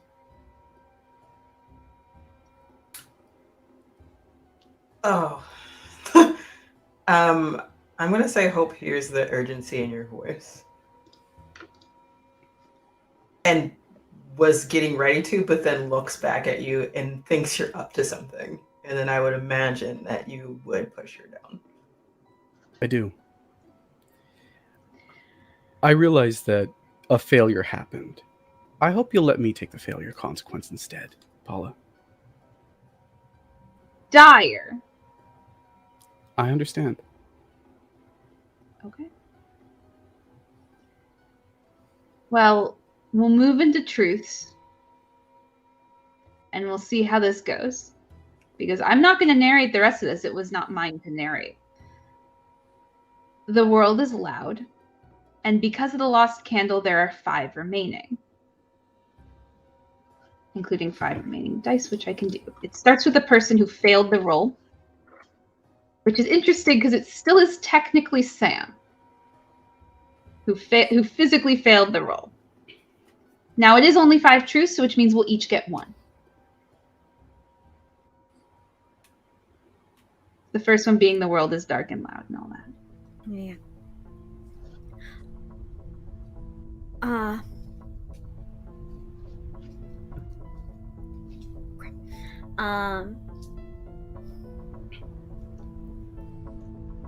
When we hit the bottom, the only sound Morgan can hear is tinkling chimes.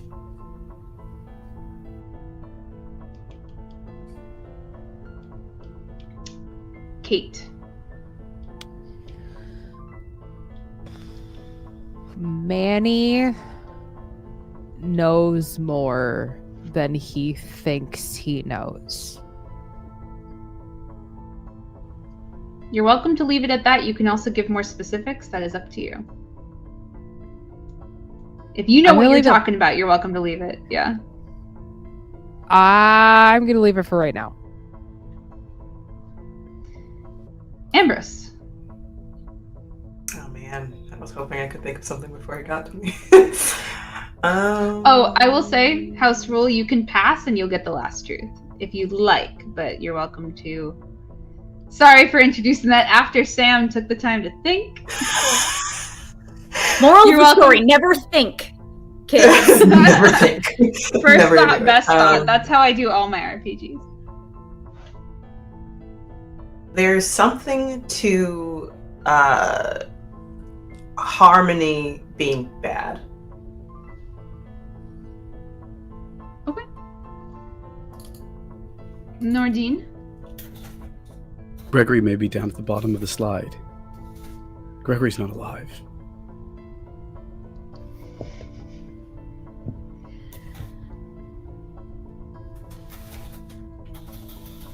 Taksim doesn't make it. But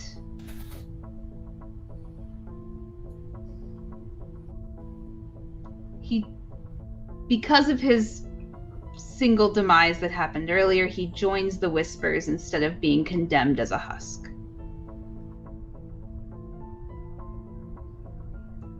Okay. Aw, buddy. All right. Aw. And Nordine, you are welcome to join my team for a bit. I'll tell you when you're needed. Understood. And yet we survive. Well, most of y'all, for the most part. You all hope you reach the bottom of the slide. It's treacherous. If it were a different time, it might have been fun. Morgan, that was fucking awesome. It was amazing. It was so much fun. It almost made up for the fact that you landed in that little trough, and there is a man who you do not recognize, who seems to be husk form. Just one, though. You might be able to outrun a husk coming up towards you. And you're starting to scramble out of the water, both to make room for whoever's coming down the slide next, but also to get away from this thing. It's moving slowly, but it seems to have been roaming around here when you came down. And Hope, you make it down the slide in kind of a terror of what was Tuxine planning? What did he have up his sleeve? What's going on? Where's Manny? And you see your husband shambling towards this person you've been traveling with. Oh, like, I'm assuming I'm wet, right? Like, I have, like... Yeah, this was a full-on water slide. This is a full-on water slide. So I was like, oh, this bitch. Okay, I'm glad that that's the end that he met. What? My husband. That? That. Quickly move around. I'm No, but we need to wait for Taksim. We do. Did I hear anything when the match got set off, or? You didn't, but Morgan, when that's being questioned and you're wondering why Tuxim isn't coming down next, you've always been able to hear basically every aspect of the cacophony, whereas for everyone else, you sort of either tune it out as noise or it drives you mad as noise. You can hear every layer, every sound. It's just something you can do without thinking. And you hear the layer of the whispers, which is, everyone can hear them now, and most people just tune them out. And you hear Tuxim's voice intermingled in the whispers. Nordine, what phrase or small thing is Morgan hearing amongst the whispers?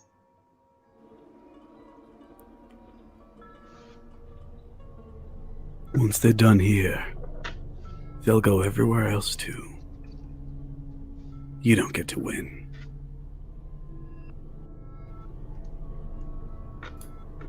And I'm assuming I'm seeing Morgan react this way. What's wrong? What happened? They're not coming. What do you mean they're not coming? I hear them. They're not. That's right. Break her hope. Break Hope's little heart.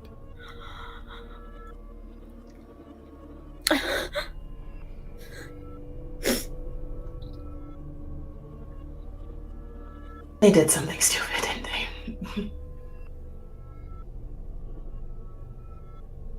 They did something brave. They're synonymous for me, but yes. Manny, you figure out with the exterior, you've kind of done a bit of a dramatic loop sort of around the crumbling building. It looked cool. No one saw it. And you come back into the bottom of the water slide. As you see this sort of moment happening, for some reason, Morgan's crying. Hope looks distraught and frustrated. And there's a man, Husk, that is starting to make his way around the pair and is going towards Morgan, though the two of them aren't noticing this, with Morgan very openly crying. For clarification, so the Husks are people who have still, like, so basically they have lost all of their emotion, basically, right? Yes, the spirits are capable of sort of eating or sucking out the emotions of humans, so and can sense when they're super intense. And this is what happens when the spirit fully kind of gets you. If you had succumbed to that compulsion when the first cacophony started, this is what your party would be like. Okay. I think as Manny sort of like does like the Yui around the building, he will see the Husk coming.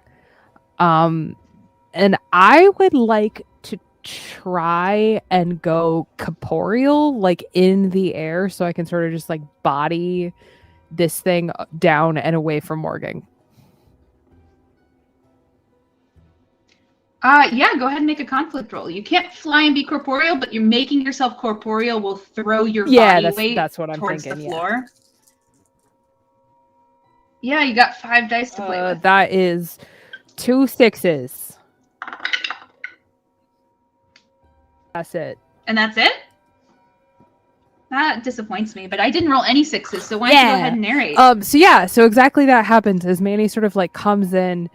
He sees the sort of husk of Gregory, doesn't recognize it as Gregory, just a husk heading towards Morgan. And he will sort of like phantom over into the air. And then as he becomes corporeal, his weight starts to pull him down and he winds up sort of just like wrapped on top of this husk as he sort of tackles it away from Morgan and hoping to keep them safe. The two of you see Manny, who you sort of knew wasn't there, but also knew kind of would make his way back, fly into frame and just body Gregory just into the ground. Manny! I got Nicely you, done. kid. Nicely done. I've always wanted to see him collapse like that.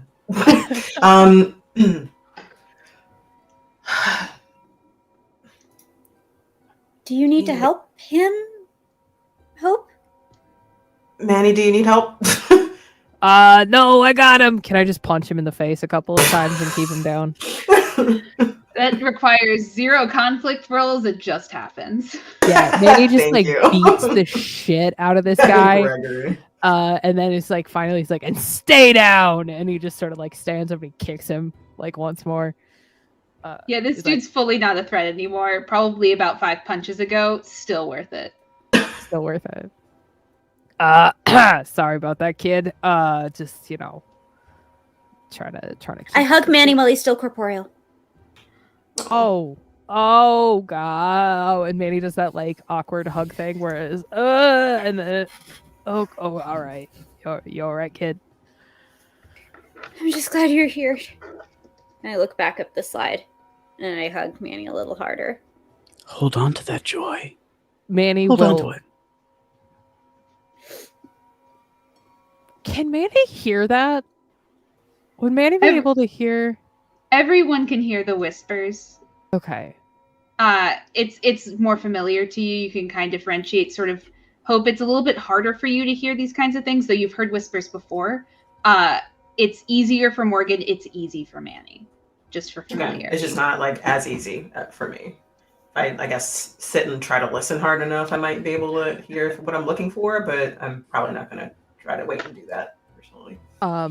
So hearing Taksim's voice in the whispers, Manny will just like, hell no, and just sort of as a response hug Morgan just tighter to him and say, "It's all right, kid. We're gonna get through this." Don't worry, Manny. You'll get through it. You'll always get through it, right? Manny will choose to ignore that. Hope you know he's hungry too. How long until he breaks? Let's hope that doesn't happen. Shall we go? Morgan, you can hear chimes somewhere on this floor. You're close to the ground floor. Do you hear them? Yeah? Hear what? The chimes. No. Oh, I can. Yeah. What are you thinking, Morgan? Those are the chimes. Oh, like John chimes might be here? And the chimes before that and the chimes before that. They're important because reasons. Okay, all right, cool. Is there anything we can do about that? Like, is it dangerous to go approach them? Do you think that this might help us to end this if we go to look for them, or? The chimes were always on the council. The chimes are important. Okay, if you believe, and I trust you, that this would help, then let's go towards the chimes. You all make your way towards the chimes, which is essentially just following Morgan's ear. This isn't really an area, Hope, that you're super familiar with. The water park's new, but also this seems to be a more residential area of lower Whistle Tips, upper Groves, basically. It's where people live. And so it's sort of apartment after apartment, and Morgan's just listening at each door and moving to the next one. And it becomes a bit of a waiting game. Morgan, can you make a conflict roll to see if you can find these chimes just by listening? Especially because now there's Taksim who whispers in your ear through the whispers. Down, down, down, down, down. How far can you go down? You were nicer before. I hated you before. 5 dice. I have 1 6 and no 1s. I got 0 6s. 6 You find Hey. John Chimes' apartment. What do you find when you go in?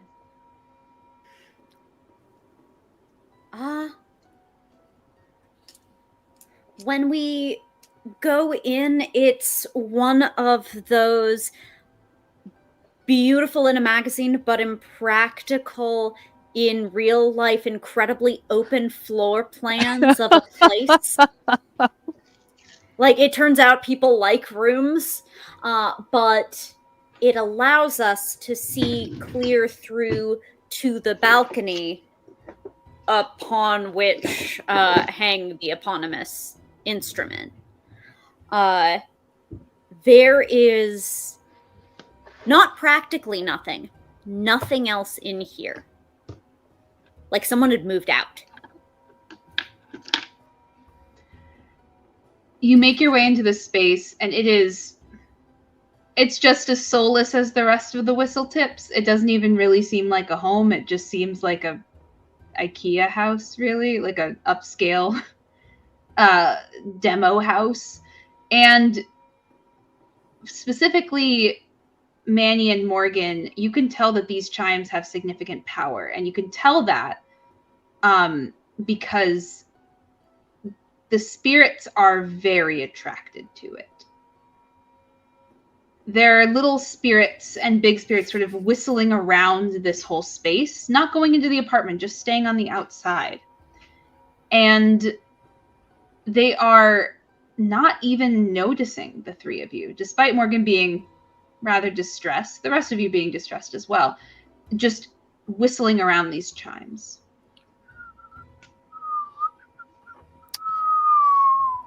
Holy shit. I didn't think they were actually real. Maybe this is why John Chimes was always talking to the whispers. I mean, I heard stories, even when I was a kid, when I was still alive, I heard stories about these chimes. I honestly, I thought that they were some kind of legend. I didn't know that they were actually real, but I'd always heard about how the sort of keeper of the city, the one who was sort of supposed to be, you know, on guard, that sort of thing, they would be given these again, magical chimes or whatever, and through that they could communicate and talk with the city. But I'd never seen them. I just thought it was sort of a metaphor, you know what I mean? I mean, last name kind of took on the ownership of the title. Yeah. How do we get them? Excellent question. It's actually quite easy. You're just hanging on a hook. You do have to hang your head and torso out the window to do it. Easy conflict roll. Well, no, it's a dire conflict roll, but should be fine. Should be fine. It's fine. So if we get these chimes, and I talked to both of them, what do we do with them? Hope you can't let them get those chimes. You need those chimes. Look at them. They're keeping secrets from you. None of them know the whole truth. You can't trust them. And I talk louder. So what do we do with the chimes exactly? Like, we take it to the heart? Do we lure spirits away from everybody? Like, what do we do? Well, I have what is probably an ill-advised idea. Oh, I thought you were gonna ask me what it was. What is it? Thank you. It just feels weird just insert it in, you know, without being unprompted. Yeah, no, it's well, okay. Manny, maybe if people cared about what you said. We take the chime. Does somebody hear something? Because all I heard was a bunch of bullshit. Anyway, moving on. We take the chimes. We take them to the gate. Morgan, you play a little bit of a recital, and then once the gate is open, we toss the chimes in. The city can't communicate. The spirits can't communicate with the city. Cut them off at the source. I don't know if that's something that would work, but it's might at least draw some of the spirits out in a way. I don't know. Morgan, if you don't keep the chimes, you'll never speak to Manny again. Can you survive without Manny?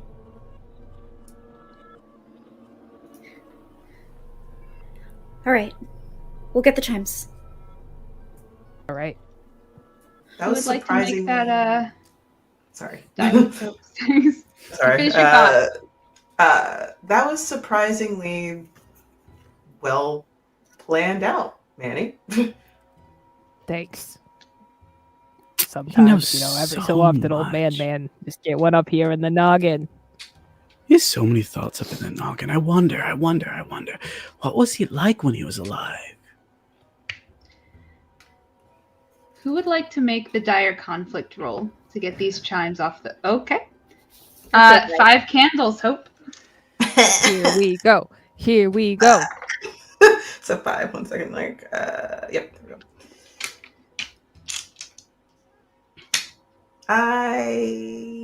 Okay. Hold on. 2 6s. No ones?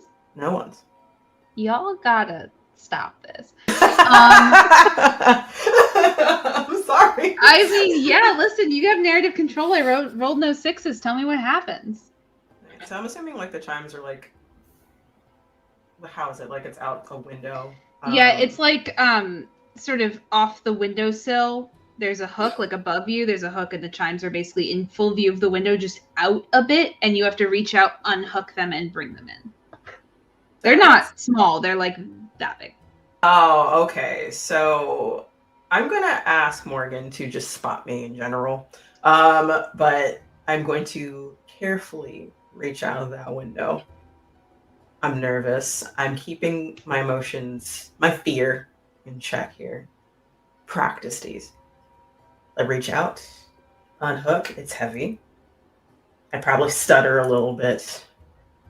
Morgan catches me. And I slowly pull it in. And I can imagine like the feeling, even though like in comparison to Morgan's abilities in terms of hearing everything. And of course, Manny, without fail, I definitely feel it as I am right there. It's calming, oddly calming, soothing, resounding. It's the first time in months that we hear positive sound, harmony. And the cacophony's gone while this is in our presence. And I hold it. And I pass it to Morgan. Morgan, when you take it, it's like your lap part. You can cast some powerful shit with these chimes. But you also do know that throwing it to the other side, to the echo, would do what Manny's discussed and separate the spirit world from the mortal world in Harmonia. There's only one way to save me, Morgan. You can't get rid of them. What if I'm lost here forever? You can't. Please. Just use them. Use them. Use them like John would have, or James, or whatever chimes are on the list. Please, save me. Save us, Morgan. Morgan, make a conflict roll, please. I would love to.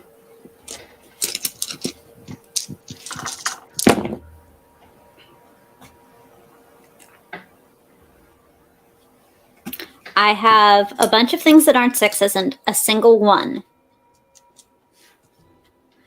Well, Morgan, you do have a card here on top that says fragile. Would you like to burn that to re-roll the single 1 in the hope you get a 6?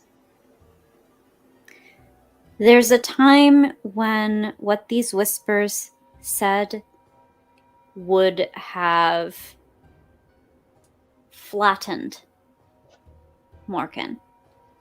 The same way that their grandparents' criticism flattened them. The same way it felt like their grief was about to flatten them. But they look back to Manny and to Hope,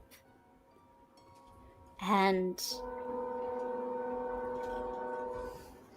they have to pull it together. Because Hope always would, and Manny always has.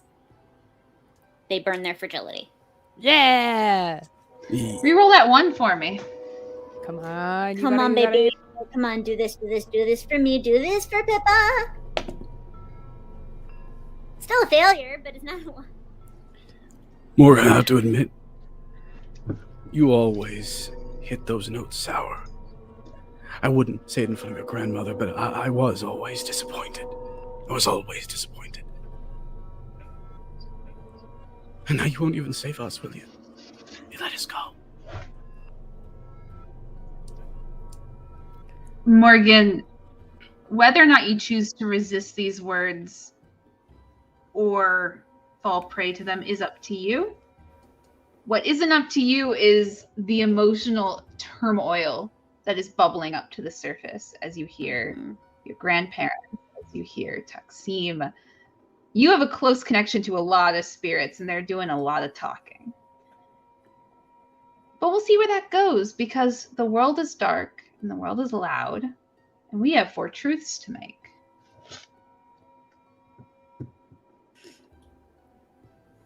Starting with the person who failed the roll, Morgan. So everyone's going to get a truth except for me. We hear the worst in the whispers, but the best is still out there.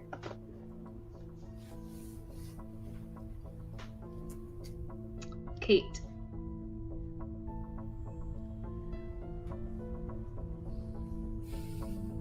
The path to the gate is quiet.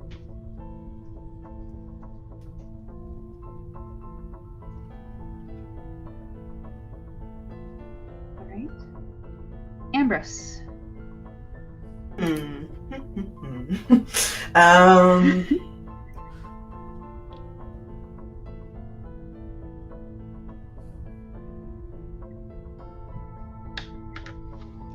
Out of who remains, Hope's emotions unleashed is like a bonfire.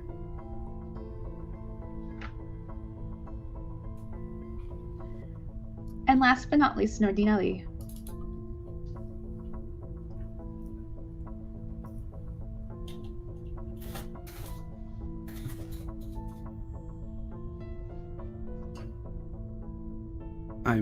Oh, this is hard. There's so many different thoughts inside my little head.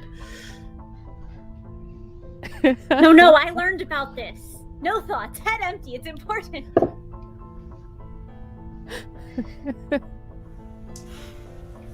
Song is almost comforting. Ooh. And yet, some of you still survive.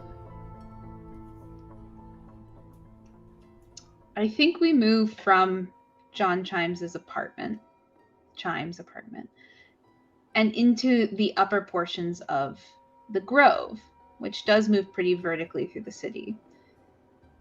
And you know you have a little ways to go, but it's true, the path is quiet, while the discordance and the unsound were wrecked and are still being wrecked by the cacophony. For some reason, the Groves is weirdly, comparably quiet. You don't see too many spirits looking around, but you do hear plenty in your heads. You don't see husks, you don't see spirits. It's almost like they're steering clear of this place.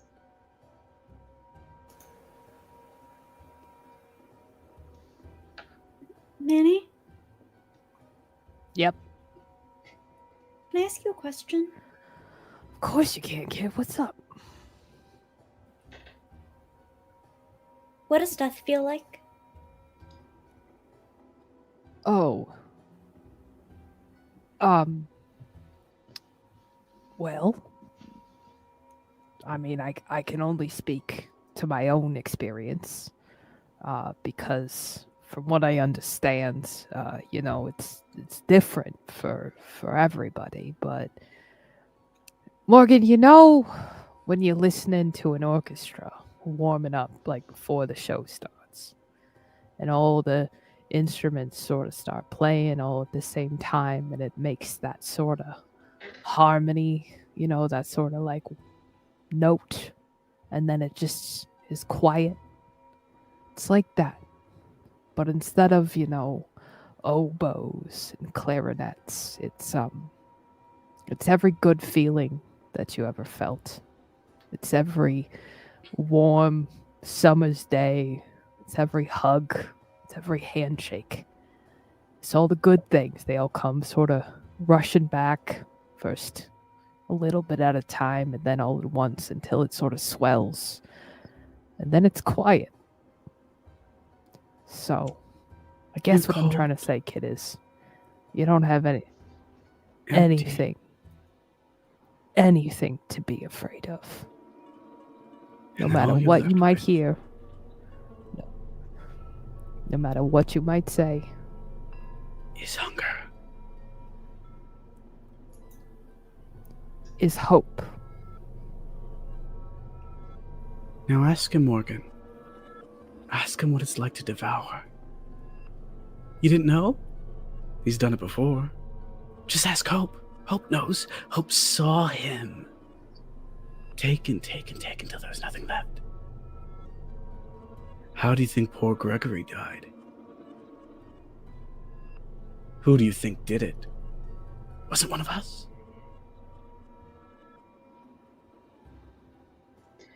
Morgan, I hate to do this, but I'm gonna need you to. No, make you another- don't. Do You? It's a lie. I It's a don't. straight up lie. Okay, you can blame this one on me. Please roll 4 dice for me. You know, once I played the dark side for someone's Star Wars game, and I'm just having the worst deja vu right now. This is very Wraith, but Nerdine's everyone's shadow. Yeah, good pull, good pull. Oh, 2 Yeah. 6s, no 1s. Woo! Turns out Manny is Well, I extremely also- comforting and lovely and good. And anyway, I also got 2 6s, so I do narrate. Morgan, you hear it all from both sides, everything that's said. And while you can listen to Manny now, and that's where you're holding, that's the anchor point for your reassurance. The whispers do lodge a bit in your mind because you're the one holding the chimes. It's a little bit easier for them to kind of get in. And so while it doesn't affect you now, it stays in the back of your mind, just a little thought. That's right, my dear. Keep it together. You wouldn't want him to take you too, now would you? I'm so proud of you. I'm so proud. I look to Manny. Does it look like he's listening to the same things I'm hearing right now? Manny? I want a conflict roll from you. Oh, first answer. Before you roll, first answer. No, it's okay. I want a conflict roll first. Okay. Let's go. Let's get weird. It was going to be how well you tune them out, essentially. Well, I got 2 6s. So No. pretty good, or I guess. I didn't roll any, so tell me how Manny's dealing with these whispers. I think, and Sam, I will happily accept veto power from you on this. But I think Manny will get closer to Morgan, and Manny is still corporeal. And as Manny gets closer to Morgan and closer to the chimes, I think Manny is going to pick up on the fact that like he can perceive the whispers even more strongly.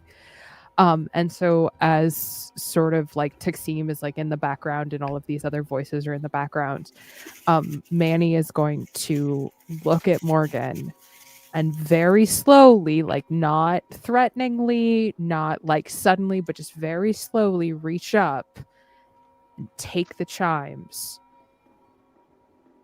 and like wait for them to like let go. So he's, not like ripping them away from them.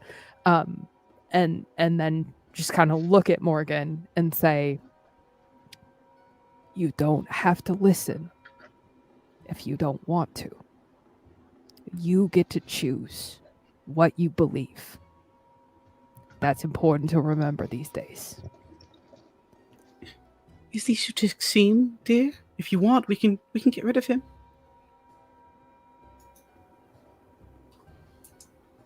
And there is a moment where Morgan's hands track with Manny's, not yet letting go. And Then their hands curl against the corporeal tips of his fingers, and they let go. And at the whisper behind.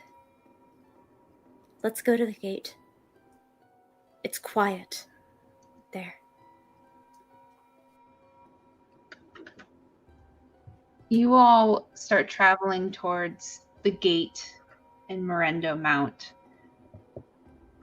And it's not a hard journey necessarily physically, but you do notice as you take each step downward towards the bottom of the groves that the whispers are getting worse. Louder, more easily identifiable voices pop up. Loved ones that you didn't really know had died or people you knew are starting to appear. You're not sure if they did die or if this is some kind of trick. I'm going to need each of you to make, for fun, let's call it a dire conflict roll, and you all get to determine the order as the dice will likely diminish. All right, so going in order down. No, you all decide who wants to roll first. The first person to roll is likely the safest, highest chance of success. I'll go last then.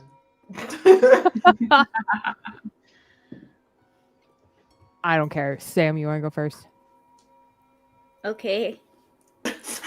You know, I had a good beat, so I want to ride that narrative truth if I possibly can. Yeah, I will accept the generosity. Plus, I've got excellent a dire conflict roll. Usable. 4 dice. Oh, no ones. No ones. 1-6, no ones. I also got 1-6. My dice roll. I also got 1-6, so I will narrate that you giving away the chimes was what you needed to do. There's definitely that push to keep all the weight on your shoulders because you're the one that was designed to handle it. You're the gifted kid. And when the chimes were taken out of your hands, it might have been an early step from gifted kid crisis to gifted kid burnout, where you realize just how nice it feels not to have the whole weight of the world on your shoulders for 2 seconds. And for Manny to say, for the first time in Morgan's life, you choose. Yep. All right, Kate, 4 dice. Okay. Hypothetically, if I had gotten 3 1s, Ooh, yeah. maybe could still a good thing happen instead. What about that? That's well, my you pitch. can burn blunt and re-roll those ones. That's probably the best good thing I can offer you. Yeah, you can still roll like practically the whole dice pool right now for the exchange for 1 trait. Yeah, I'll do that, honestly. Extremely good deal. Quite stonks. Quite good. Okay. Oh, fuck you. That's 2 1s. Dope. And no Great. 6s? And no 6s. All right. Just a sea of 3s and 4s. Fuck. Kate, I really appreciate you pulling the weight in terms of keeping this game moving. You know, it's You're really doing the It's fine. GM's work here. I appreciate it. Doing the Lord's work. It's fine. All right. Oh. All right, so Manny, it's getting kind of difficult.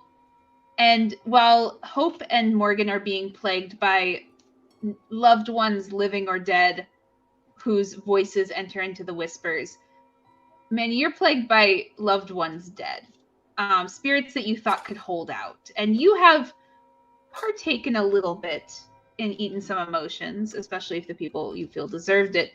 But you know, because of that partaking, you know how to not do too much lest you fall completely into the cycle of the whispers that many spirits have. You've kept control of yourself because you have people to keep control of yourself for. And there are spirits who you've been friends with for hundreds of years, who you thought were better than this. It's not even what they're saying at this point. It's just recognizing their voices, name after name of people. And you realize you're one of the only ones left in your silly little cohort that used to hang out and bother mortals. And you're realizing on top of that too, you know where you're headed if this plan works. Oh, give in, dear. It's been so long since we've had fun. Don't you miss fun? Just a little nibble. Not on them, of course. Of course you love them, but... Oh! Look at that one, just around the corner. He doesn't know what he's in for, does he? I bet he's cruel. He's cruel to his mistress. He's cruel to his wife. He's cruel to everyone, dear. Take a little nibble. Take a little taste. Take a little snack. Take a little. Not a lot. Just a little. Take a lot. Not a little. Take a lot. Manny will... While Nordina's expertly playing the dark side over here, Manny will just aggressively, I'm not going to do it in the microphone, but just like aggressively clear his throat in that sort of like interrupting sort of way, and sort of throw the chimes over his shoulder and just keep walking towards the gate and Brando Mount. And the world is dark and loud. Starting with the person who failed the roll. It's me. Again. We're going to be doing 3 truths, so that's going to be Kate, then Ambrose, then Nordine, and that's it. My truth is failure is the only option. That's a truth. And thank you for it. Ambrose. I love these. Hope now likes her name. Allow it. Bring us home once again. I have only 2 truths on offer, but one requires Kate's consent. Okay. Manny will give in. Hit me with it. Manny will give in. That's the truth. Unless you're not interested.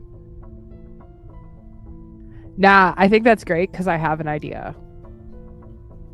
All right. It is true. Approved. Manny approved. We pick up basically right where we left off. So, Manny. There's a guy in the groves who seems to be slightly out of breath, seems to have run from the unsound, the only nearby district where chaos is actively happening, and is sort of taking a moment of peace and rest, is clearly still in signs of mental distress as the whispers keep going and going, but is taking a moment where he can breathe and he can feel a little bit, and you sense the terror, and it honestly smells pretty delicious. Do I recognize this person? I'm going to throw that question right back at you. Do you? See, the chaos gremlin in me wants it to be John Chimes, but also I feel like that is a narrative contrivance. But also, I don't know. Is it? Can I roll for it? It's motivated. It's character motivated. Like, hey, make a he's conflict gone, roll. he's there. Okay, I'm conflicted about my conflicts. Okay. I love all your faces. That's 2 6s. Oh, that's I also got 2 6s. Okay. It is a success. It is John Chimes. Yeah. Okay. But because I'm narrating, as you smell the terror and the fear and the distress, and it's honestly, you're getting pretty hungry, he turns and notices you. You strayed off a little bit from the group, and so hasn't seen the other 2 yet. Oh my god, okay, you're good? You're cool? For now, yeah. Okay. And I'm gonna turn so like he can't see the chimes behind my back because I'm still corporeal, so I'm not see-through. You survived. That's good. That's amazing. Yeah, imagine that. Listen, we don't have a lot of time, and I want to just sort of get straight to the point here. Did you know this was going to happen when you asked us to do this? Yes, he did. I didn't know. He's lying. You didn't know. He promised. He promised he wouldn't so leave magically.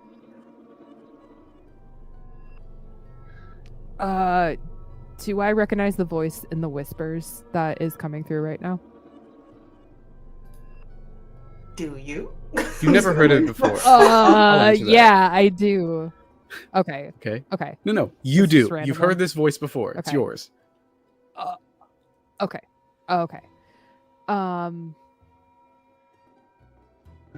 Fuck me.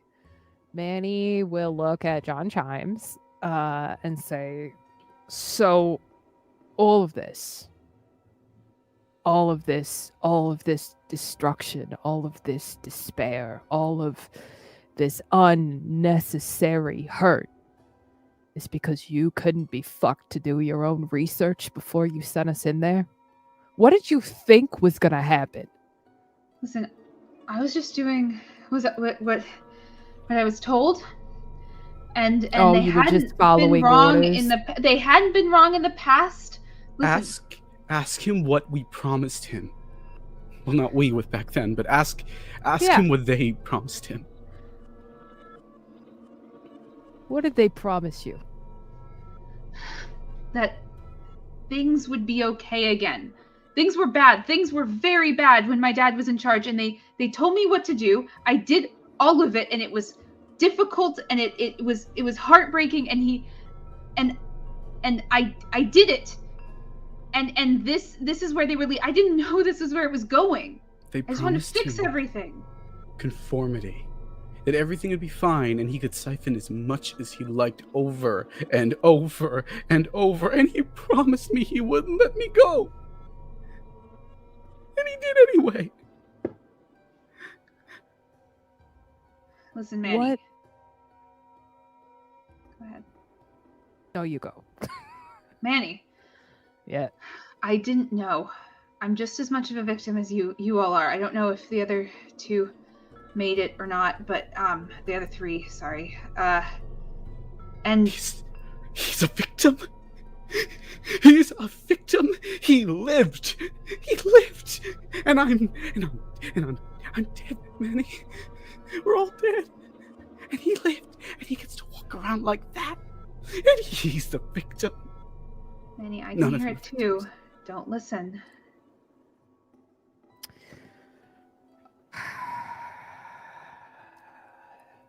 Hey, Hope.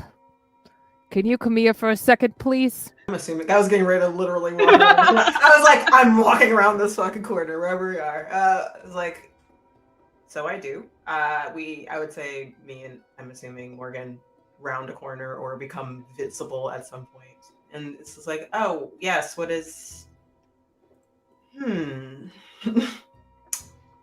Yes, Manny.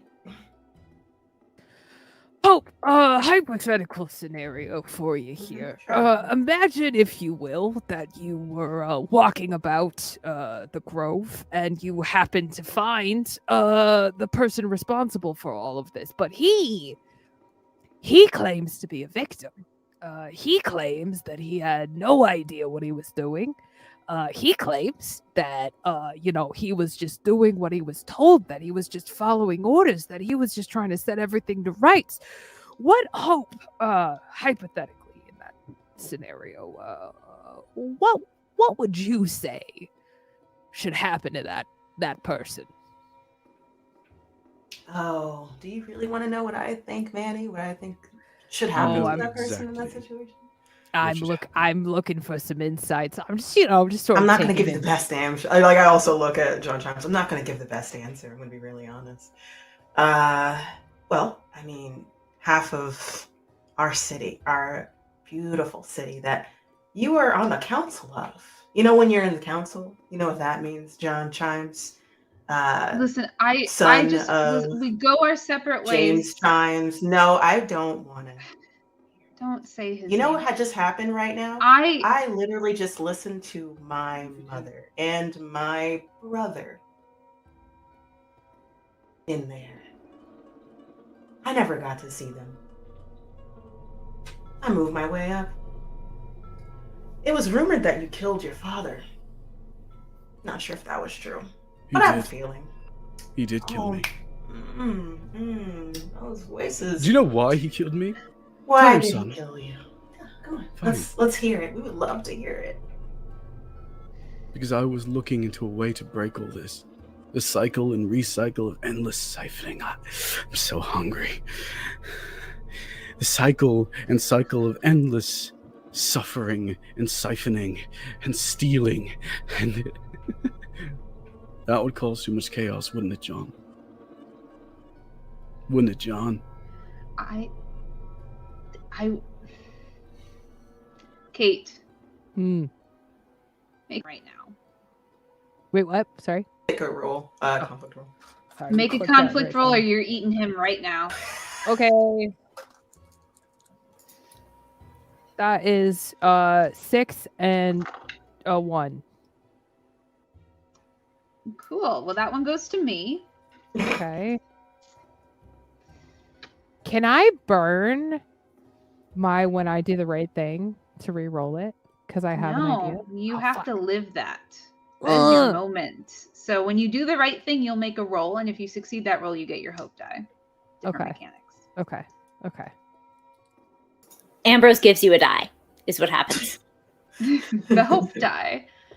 Trademark. Okay. You can steal yourself for a moment to get some more answers. But I'm Okay. going to keep asking you to make those rolls, and eventually you're going to break and eat this boy. Here's my question. How do I activate my moment? Do I just go, this is my moment? Or You will does find hope when you do the right thing. Let me know when you're doing the right Okay. thing, and I will make you roll. Okay, I'm going to do the right thing right now. Okay. I'm going to look at Hope. I'm going to say, Hope, do me a favor. Can you keep the kid distracted? I don't want either of you to have to see this. By all means. Oh, it's Thanks. time for some fun. You know, I wait. could use some You fun. know what would make it better? I don't know where James is. But wouldn't that be poetic? And then I just leave it there, and then I grab Morgan. It's like, Morgan, we're gonna go. Okay? I think I saw the gate over here. All right. Let's go. Uh, I turn my back, and I move Morgan forward. Manny, Their back. you don't have to do this. oh, I You've know. kept your self-control for this long. It's maybe a good idea that you keep it for Listen, them. John Chimes. For the past 6 months, every agonizing moment of every agonizing day, my insides have been screaming to take and eat and feed, and yet I didn't, because I wanted to do the right thing. I wanted to make sure that everybody was safe, that I kept everybody safe, that Manny, good old man, good old trashy Manny, he did the right thing. And so, you know what, John Chime? I'm going to do the right thing one more time. And I'm going to let you go. Because you don't get to die. You don't get to escape this. You don't get to walk away scot-free from the shit that you started. So I'm going to let you live. Because we both know that you're not going to make it out of this city alive. But I'm not going to be the one who takes your life. Because I'm better than that. And it's better than you deserve. So you walk away right now. And I wish you all the best in your limited survivability ratio. And while you live, and every moment that you stay alive, I want you to look around this city, look at the destruction, and look at the hurt and pain you caused. And I want you to feel it as much as I feel how much I want to eat you right now. Get the fuck out of here. I just walk away. Kate, make a conflict roll. So this is your Okay. hope roll. If you succeed, you get your hope die. If you fail, it's a failure, just as normal. You have 2 Okay. dice. Oh, I have 2 dice to roll? Mhm. Okay, I'll reroll. Yep. Whoopsie. I got a nothing. Manny, you do this speech. It was a good speech, though. It's a very good speech. And John Chimes just lets out a breath and is sort of giving this thankful look. And right as you're starting to turn away and you see him doing the same, Nordine, what gets said in the whispers that Manny hears that undoes all of that?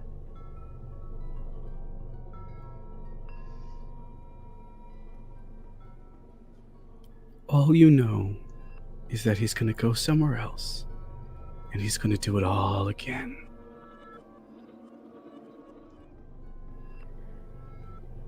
Hearing that, Manny, like, envisioning this, Manny is, like, walking away, still as the chimes over his back. And Manny's going to stop, just dead stop, still corporeal. And he's going to kind of nod, like, sort of just generally around at the whispers. He's going to say, you know what? You're right. Not anymore. Nowhere else. Nobody else deserves to go through this. And he's going to reach back and take the chime.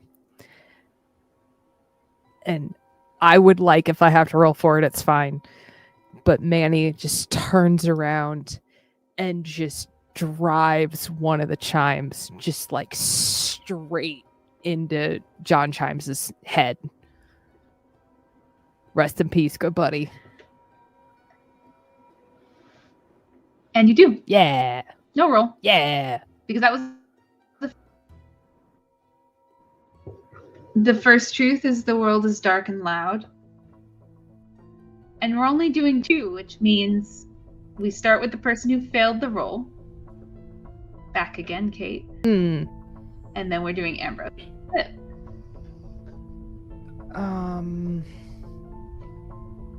And if it wasn't clear, you do not get your hope die. No, that's okay.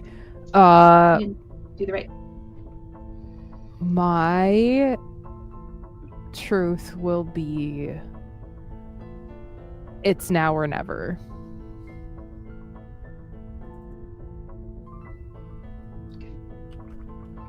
And Ambrose.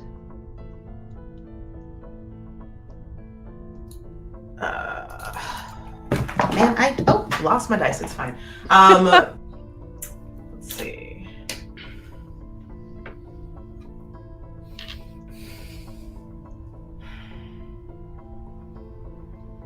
It's kind of gonna say the same thing. It was like it ends in the morning. Okay. And yet we survive. And yet we survive. Yeah, we survive. You follow Morgan's directions and you do find the gate. It's been a while since you've been here.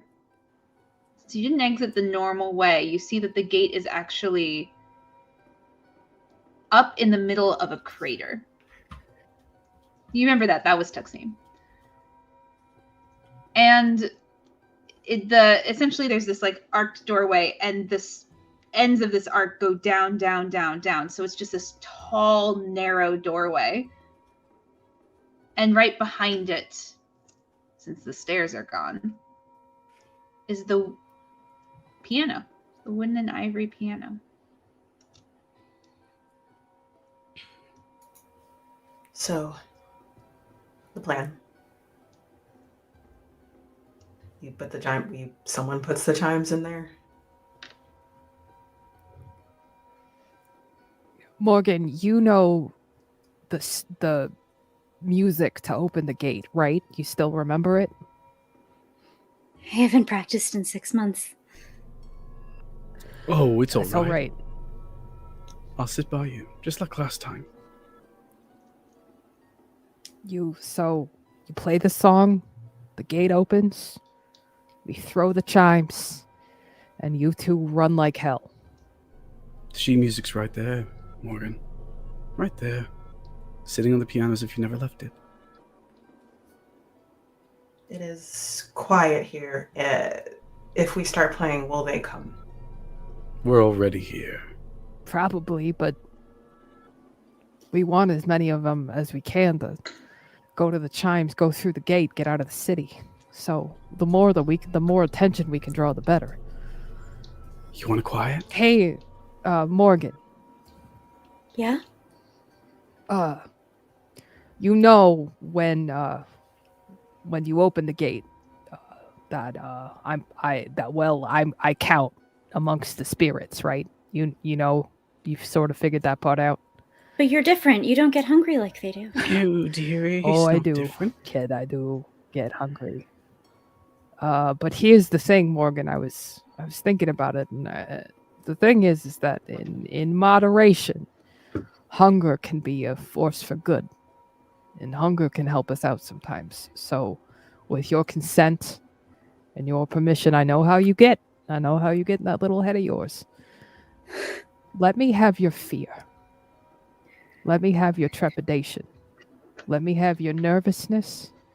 Let me have every part of you that is unsure that you can do this. Because I know, Morgan, I know that you can do this. I know that you can sit down and you can play. It's like riding a bike. And I've seen you ride a bike. You're terrible at it. But, I trust that you can play the piano something better than riding a bike. So, let me take that. Let me devour that. My one last act is a nefarious, devouring spirit. Let me take your fear so you can get through this. Don't have to worry. Just let me do that for you. Morgan. Is that all right? Morgan. You may take too much. It's your call. I love you too. And they lay hands on Manny and there's a different flavor. Grief tears from fear tears, anxiety tears, too much adrenaline tears. They're actually physiologically distinct and everything.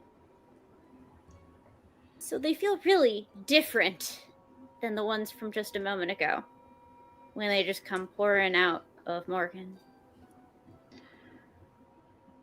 Manny, you're going to try and take the fear, the apprehension, all those. Make a conflict roll for me so you don't take too much.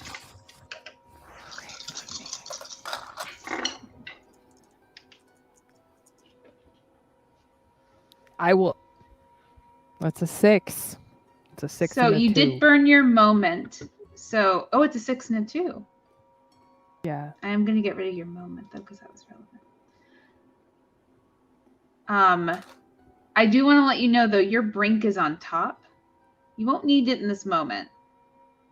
But to read it out loud, I have seen you devour the emotions of a hated resident.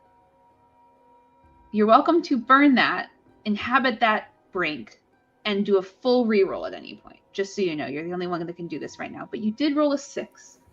So did I. So I'm going to take narrative control of this, but it's a success. You tap in to the emotions of Morgan, and it is amazing. You haven't eaten in a long time, and you've wanted to for a long time. And even John Chimes, you didn't eat. You just murdered. And that almost feels like a waste, but you knew it was the right thing to do. And you sort of pluck out the individual emotions as Morgan feels them and puts them to the forefront, and you take and you eat. And when there's nothing left, you want more, because this is someone who you love dearly. It's a very close person to you, and you feel like you're bringing them closer to yourself.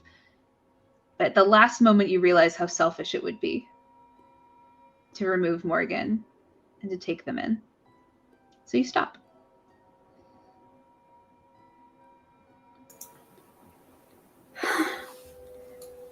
Where were you for every audition I ever had?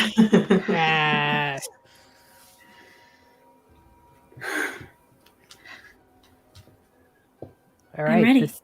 This is your moment, kid.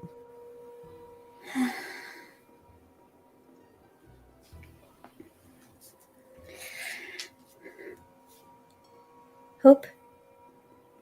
Yes. I need a page turner. I will do my best. Hey, you want to know what happens when all the ghosts are gone? Do you want to hear what that's like? Just one last time. A little treat for you. Let me show you what happens. Let's start with Taksim, right? What are you doing? What are you... No! No! And then there are no sounds anymore. And the song is silent. I sit next to Morgan, who probably took a seat. Same place that Taksim was before. Ready when you are. Question, actually, for you, Paula. And I guess everyone. So we're trying to get as many residents spirit-wise here, right? You That don't they haven't exactly know passed through? what's going to happen next, but the plan was to open the gate and throw the chimes in and hope that gets everyone out. And you're not certain, and of the people in this group, you'd be the least certain. You are far out of your pay grade at this point. Gotcha. Okay. Then next, continue. And it really depends on successes and failures at this point. Something's going to happen. Morgan, do you start to play? Yes. Make a conflict roll. This one's dire. Oh. No. Certainly not. Oh.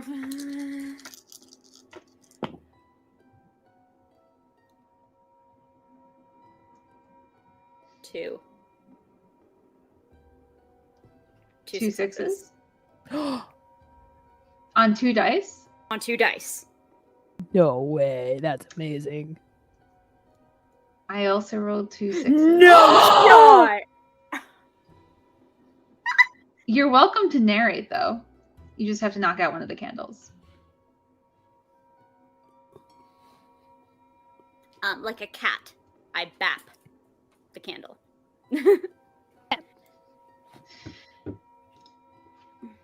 Sam, it's all yours. What happens?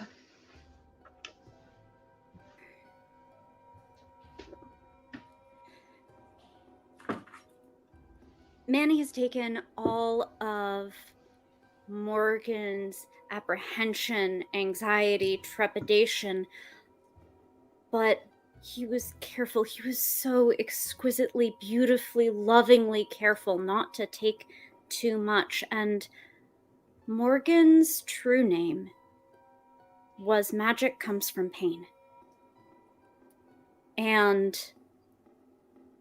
when they play, they draw in the spirits with their frustration at how limited their emotional palette feels because they were never allowed to feel things in the first place. The sense that they've missed out on everything that ever felt good. The feeling that now, with the way things were, they never even got a chance to feel excited. They couldn't even properly enjoy a slide. And every piece of that pours from them into this one movement. Screw it, there's rubato. This was supposed to be an even tempo into an accelerando at the end. Forget it. This tempo goes where Morgan tells it to. This one they get for themselves. And in so doing, the city.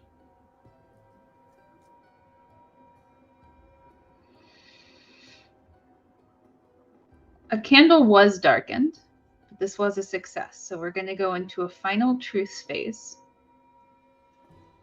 Sam, the world is loud and dark. What is your one truth?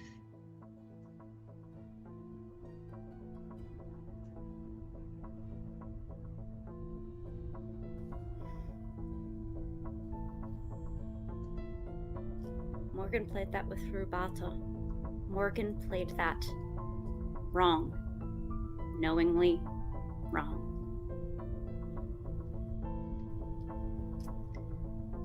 And yet you survive.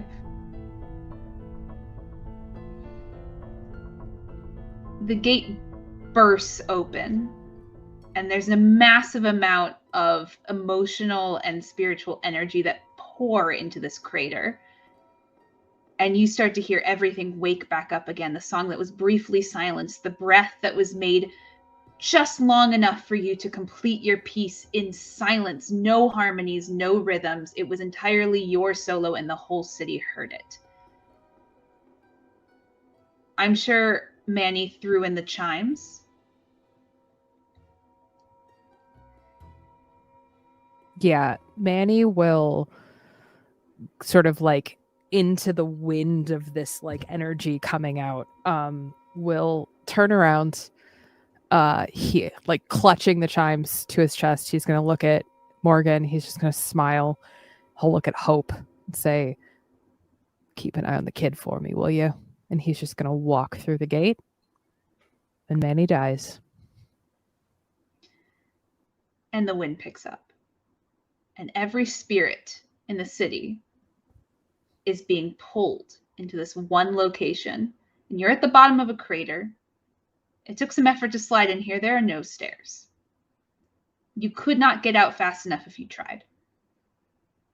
You have a moment, and the cacophony will then be here.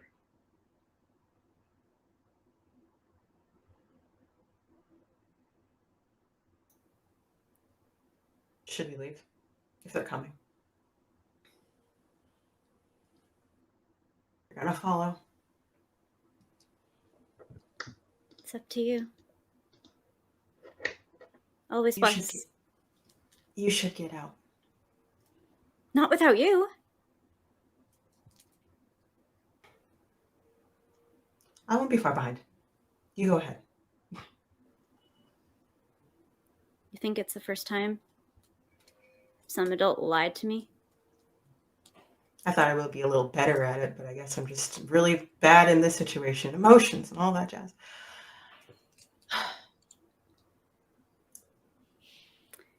They're gonna come, and I want you to get out. I will distract them so that you can.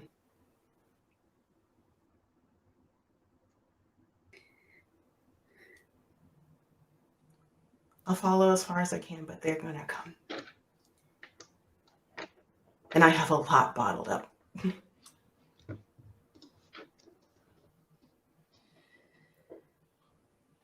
I bet those feelings are beautiful. Oh, The honesty was pretty great. they are delectable. Oh, I don't want to hear that. Like, I'm trying to be brave. Shut up. Hope, only you can hear me right now, I promise. You and I both know that they aren't making it out. No one is. Our little muse played the song wrong.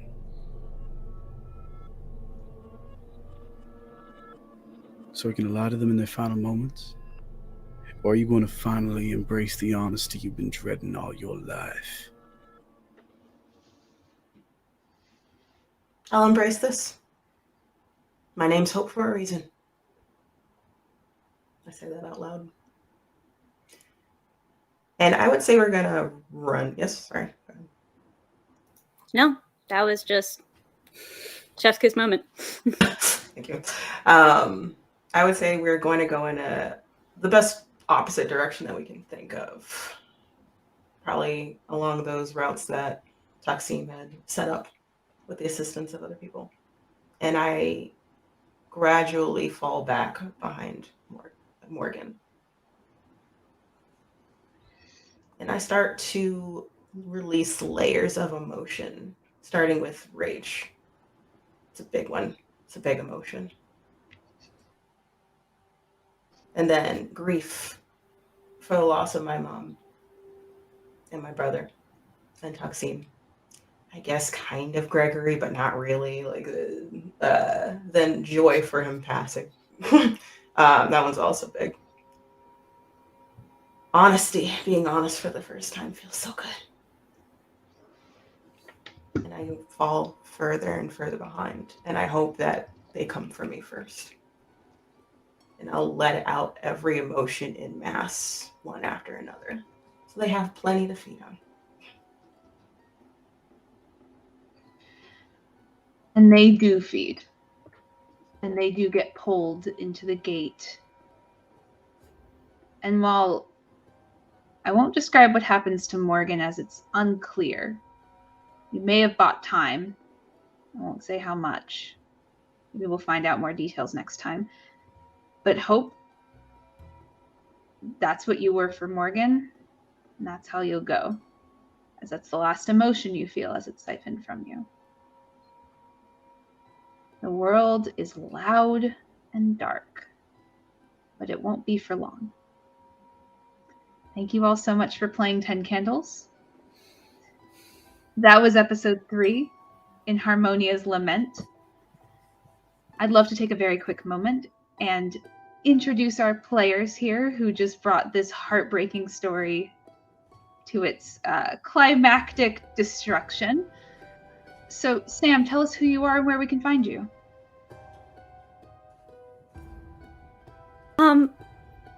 Hi. My world is always loud. I'm Sam DeLev. I'm a role-playing performer, variety streamer, and haver of extreme emotions. On twitch.tv, the schedule for which can be found on twitch.tv/delevely, DELEVELY, and on YouTube at DeLevely for science communication. And yet we... Sam DeLev. Kate. Hello, everybody. My name's Katiosaurus. You can call me Kate, and I built a platform on being a burnt-out gifted kid, but here we are still feeling emotions about it. You can find me on YouTube. You can find me on Twitter. You can find me on TikTok. I'm a TTRPG player, ADHD educator, and neurodivergence expert. It felt weird to say that, but it's what came into my head. And for more information and all of that good stuff, you can go to katiosaurus.com. Yes. Ambrose. Hi, everyone. I'm Ambrose. This was my first time playing 10 Candles. I've been waiting for literal years to play this game, so thank you for this. You can find me everywhere as SS Ambrose, except for Twitter, because it's SS Ambrose _ because Twitter hates me. You can also find me on Other Cider Studios. I am the founder and creative director, and we are working on season 3 of Arcane Core, wrapping up with Arcane Core Aftermath to tightly end season 2, and more things are coming your way, so stay tuned. And Nordine Ali. Hi, my name is Nordine Likadir. My pronouns are he, him. You can catch me online at Werewolf Fields everywhere werewolves can be found, and we can be found everywhere. What am I? I'm a TTRPG consultant, writer, designer, creator. I also act on roleplay streams or voice act podcasts. Sometimes. I don't know if I'm very good. And I'm just really honored to be here. I love doing this thing when I'm last to do. And Paula, where can we find you? Hi, everyone. I'm Paula Hawthorne. You can find me on Twitter at @artandaudio. And while Nordine might not know if he's good, I do. He's amazing. Put him in everything. I am a indie TTRPG GM. I like to learn a bunch of fun indie games and teach them to friends and new folk alike and run those for people. I also design online gamekeepers to make smaller indie games more accessible for online play and just for general play. So I do both those things. Hit me up for both those things. And yeah, this was episode 3 of Harmonia's Lament. Thank you all so much for joining. Catch us next week where we will be playing A Quiet Year, where our 4 architects get to reprise their roles in rebuilding whatever's left of Harmonia. Can't wait for that. See you then. Bye.